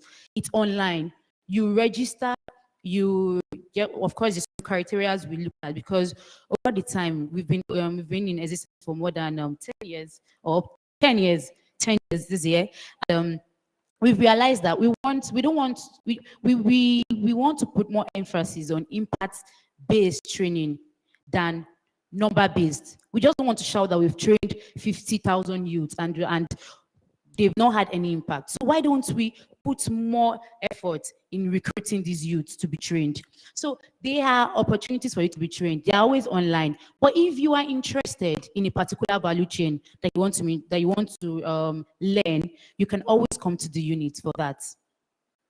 Okay. Right. And there's something we do apart from training too. Luckily, we have the Agribusiness training that has just concluded in Oyo State. It's in 3 states: Oyo, Imo, and Abuja.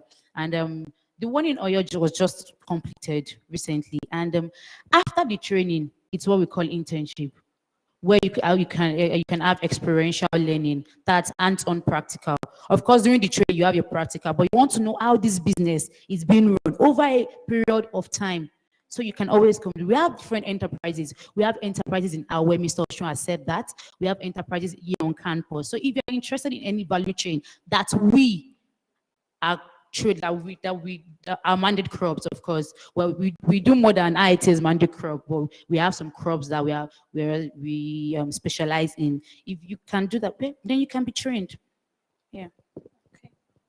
Any more questions, please? We're trying to round up now. No question for the entrepreneur.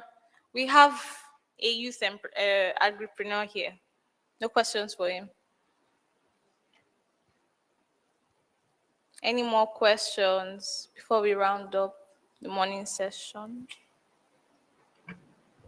Are we sure? Hello? Sorry. Sorry. Okay. For the entrepreneur, I'd like him to share his experience on how he starts the program. I'm not sure we can hear you clearly. I want him to share his experience on how he started his program. On how we started what? His business. Okay. Okay. That's a lot. Okay. Good afternoon, everyone. Good afternoon. Haba. Good afternoon now. Okay. All right. Okay. How the business started? Whew. Okay, that's a big question, but it's an easy one also. My name is Hayot Mewa. I'm the founder of Atos Farms. Can you move this? Okay, my name is Hayot Mewa, and I'm the founder of Atos Farms, a subsidiary of VivVed Limited. So how it started? Well, I've always been passionate about agriculture growing up. My dad used to have a crop farm just beside us, so to say, and my mom loves the livestock. So we always have duck and some things around the house. So I had my first degree from the Federal Agricultural Abeokuta. I studied water and environmental resources management. However, I've always had passion for agriculture. So after my first degree, yeah, I remember I saw an opening for a 1-month training on farm. That's around Wasi, Ogun State. So I opted for the training. I didn't have a solid background in agriculture. So I went there. That was in 2017. So it was 1 month on farm training. So I did that. So, and I was able to see some things that were not the norms of agriculture. Talking about industrialization, mechanization of agriculture, talking about hydroponics. Then hydroponics was still very, very new in the country. So I was amazed. So, that actually made my passion to, I had a high test for the passion again. We are all Nigerians, we are all youths. Money must be made. So I finished the training, I came back home. So along the line, I applied for my postgraduate degree. And also along the line, I got a job in a financial institution. Well, I have to put body and soul together. So I went for the job. So I started as a banker. However, there's this, I would say, dissatisfaction that wasn't there. So after some months, well, I couldn't take it anymore. Let me just put it that way, because I asked myself, okay, this one, my passion is not there. In fact, it was very, very scary that time that even if you ask me, now what do you do? But like I'm only shy to say I'm a banker, and I'm serious. And that's where this is where passion comes in, and business also. As I've said, money must be made.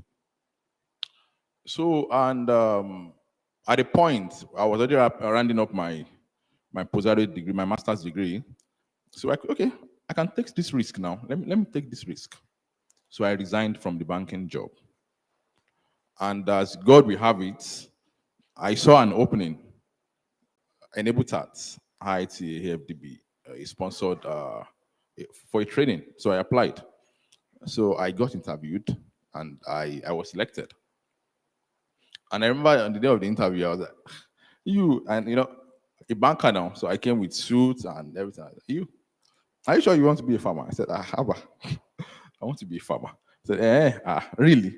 Well, and you are dressed like this, suit, and I said, well, so I told him, I said, okay, I actually resigned from banking, and I feel I need more technical skills to go into what I want to go to. And before that time, I'm doing some small things. As I've said, there was a time I went to a training. That was Corp actually. So I doing some small things. So I felt I needed I need more ground. That's the business aspect. Now let me say this: there's difference between agriculture and agribusiness. There is a huge difference between agriculture and agribusiness. Now, most of what we've been practicing in Nigeria is agriculture. And that's why most people, even after 5 years, after 10 years, after 20 years, you can't say, okay, this is what I've achieved with my life. Because everything we've been doing is agriculture. There is more to agriculture. If you want to make ends meet, if you want to survive, and I always tell people this, the same school, as a farmer, as a businessman, the same school, a doctor, a lawyer will send his children. It's also the same school I want to send my own children. Everybody wants to have food on their table, whether we like it or not. And you won't go to the market and say, oh, I'm a farmer, and they will not say because you're a farmer, they will reduce the price of the commodity for you. Or you won't go to the hospital and tell them, I'm a farmer, and because of that, they will reduce the cost of your hospital bill for you. No. So you have to survive. So I was selected for the training. I got trained, and it was a very, very fantastic one. So I had my horizon broadened as regards the business aspect of the sector. So I started, and since then, to God be the glory. It's been fine. It's not been smooth, just like every business is. That's the truth. See, it's not. I won't come here to see talk or cajolos that it is sweet, it is fine. But the truth of the matter is, there's satisfaction, and I'm fine. If you see me outside and I tell you I'm a farmer, a lot of people don't even believe that I'm a farmer until when I tell them that, okay, this is what I do, and this is what I do, and this is what I do. So that is my journey. Thank you very much. Thank you too. Okay, go ahead. Thank you very much, sir. I learned that this agribusiness cut across various value chains with activities on different crops, including cassava, maize, soybean, banana, or plantain. Is that right, sir? You're very correct. All right, sir. And then for the cassava, they are into just stem multiplication and seed production. So Then are you like is it the value chain in cassava, or what I do? for cassava now. No, we have a lot of value chain in cassava. That's just a part of it. This agripreneur, are they into just stem production? Is that all? Okay, that's actually an aspect of cassava value chain. Stem multiplication, seed production. Now we have even the production itself. You can produce. You can be an off-taker. You can be a processor. You can be into logistics. Now, okay, I will say this here now. I'm a poultry farmer, and since last week now, there's a demand. I've been looking for a van to move produce from Ibadan to Benin. And that's actually a niche.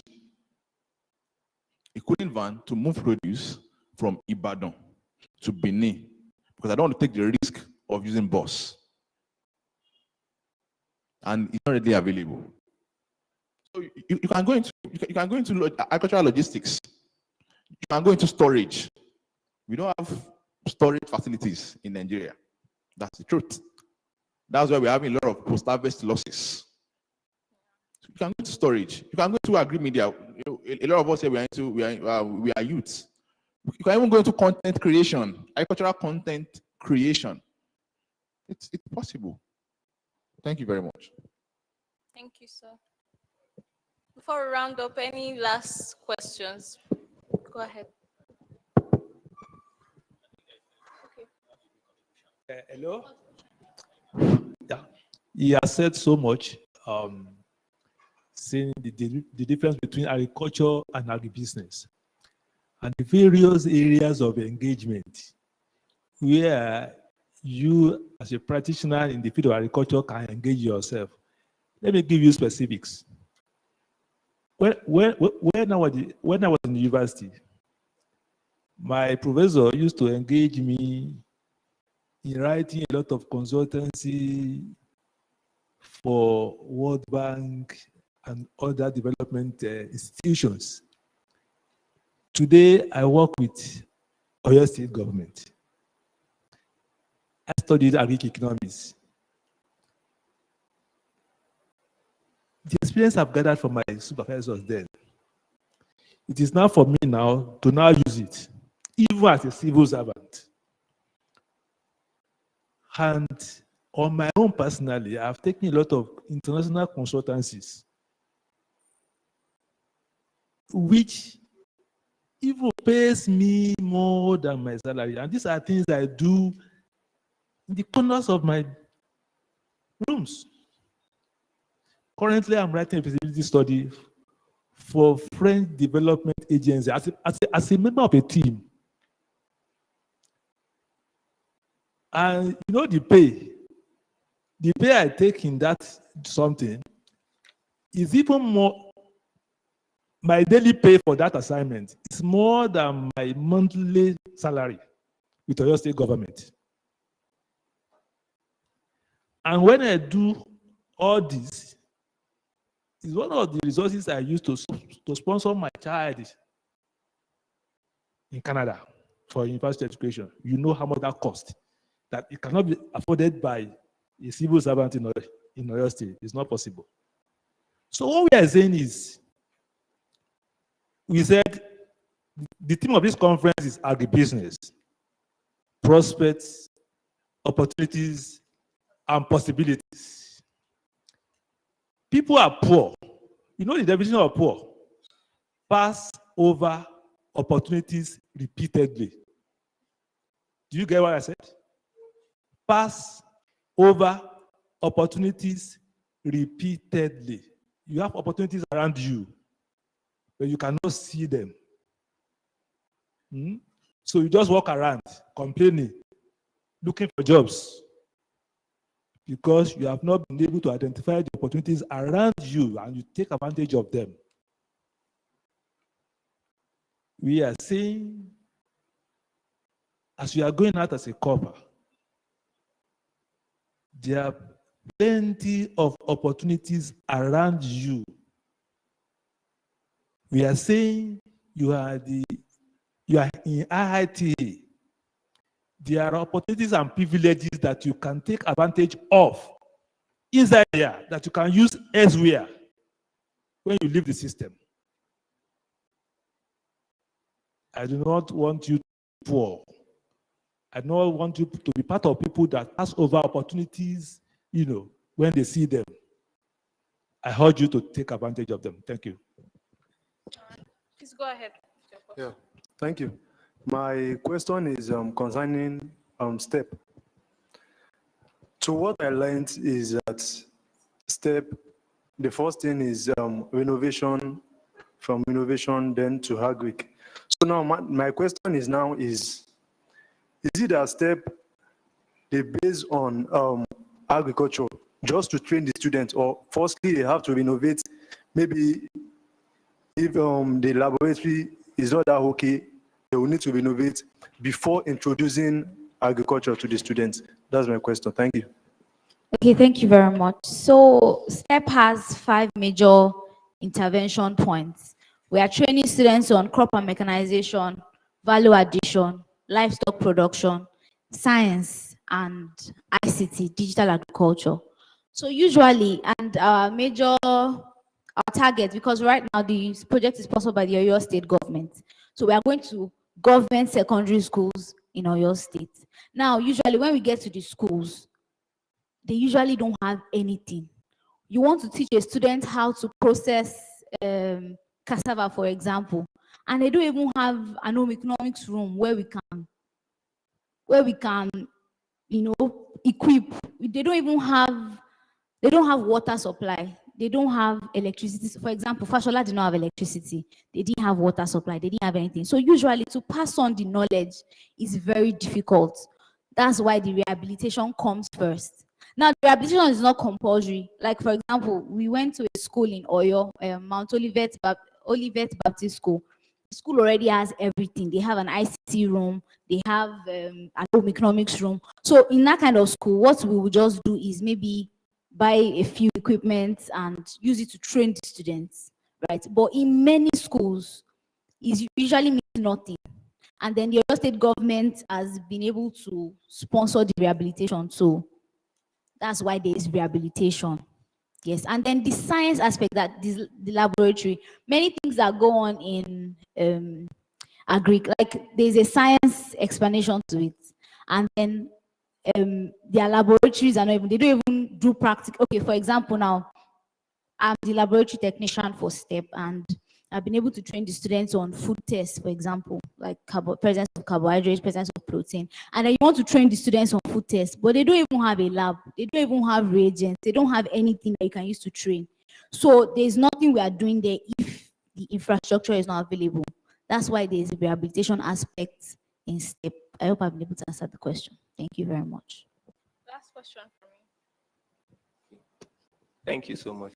So generally for everybody. Sorry, maybe for the last question, just to add value to what you asked about stem production and seed production in cassava, and to what my brother spoke about. My bank is involved with IITA right now on seed multiplication. One of the major advantages of seed multiplication is the fact that apart from you harvesting the stems twice, okay, within a period of 18 months, you also have your tubers that you harvest. So you can sell the tubers to off-takers.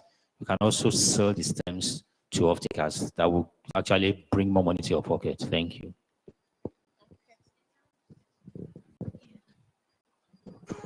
Your question, please. Sorry. Aside from, there are lots of prospects in cassava on its own. You mentioned the cassava stem, you mentioned the seed, you mentioned the tuber selling. There's also processing that's adding value to that tuber that's been harvested. And there are various products you can make from tubers. You can make gari, you can make starch. Starch is being produced. You can make flour from it, and it can be sold. So, and the thing is that as agripreneurs, it's though it's good to play safe, but sometimes that you can also experiment. We had a training or a project in the Republic of Benin, and you'll be surprised that I'm going to tell you that in Cotonou they have more value-added products than in Nigeria, and that's because they experiment with food. Though it's safe experiment, you have to know the nutritional value and the nutritional nutrient of whatever crop it is you want to mix together.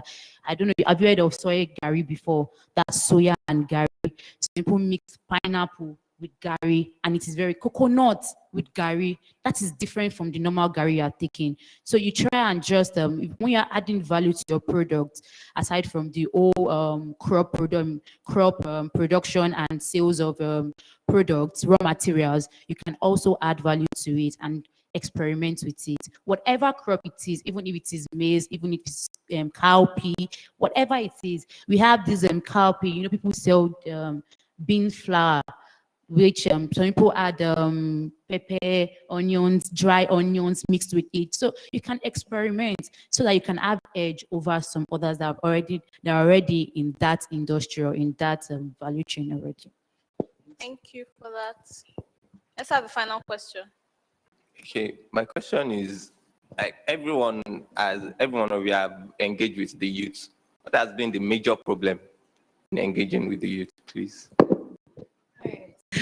Thank you for that question. I was about to ask the question to our financial person here before you even asked the question. Of course, over the years, we've had our challenges. And when I mean our challenges, I'm talking about the youth, agripreneur, because I'm also an agripreneur. And before I'm going to dive into that, I'm just going to say something that Not everyone is going to be a business owner here. That is for sure. Not everyone is going to be an agribusiness owner. Not everyone is going to have a job, a paid job here. So whatever you find, wherever you find yourself, you just try to navigate. For if you have a job, not everyone can afford to resign, like my brother here, because he wanted to follow his passion. Not everyone can do that because you have to sustain yourself too. But you can have your job and also have your business by this side. It is possible. People are doing it. It does not have to be going to the farm itself. You can identify some parts where you know you can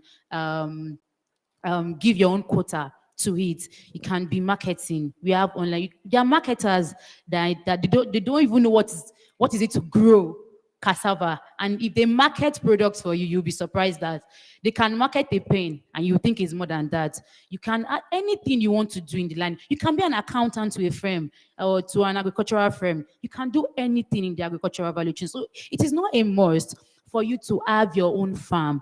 You can also do whatever it is you want. And also, I don't know how many of us, we've all been shouting about money, money, money. Well, finance is part of the problem that agripreneurs have faced over the years. With land, before we used to talk about land, but now I think when we're talking about land as one of the challenges faced by agripreneurs, for those into crop production, we're talking about cleared land, not just land. You can see land anywhere, but the expenses or the cost in clearing the land is enough for you to start your production on the land sometimes. So availability of cleared or arable land for people to grow. And also finance is one of the most important parts of agriculture. Well, the sir, I don't know his name, I've forgotten his name, from the bank would maybe want to disagree to that, but it is very, very important. And we've had the issue over and over and over again. I know the business development officer is here.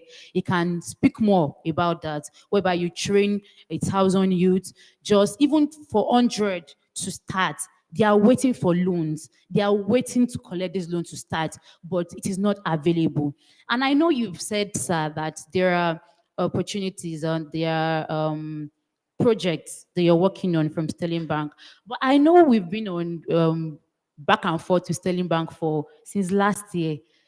And some youth have not still accessed this loan. They are ready to do it. They want to go into it. So what is the problem? Of course, they are fresh graduates. They don't have collateral. They don't have things. How can they navigate this problem to be able to access this loan so they can start something?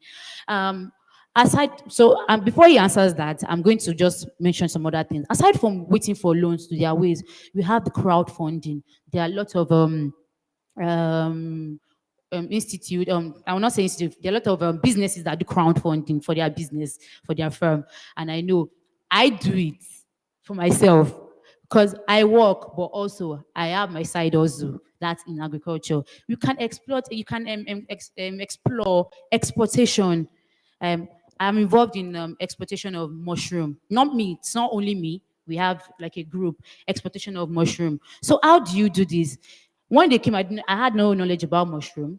I got someone to do that. We started doing crowdfunding, like bring your money, we'll do this because we know it is sure.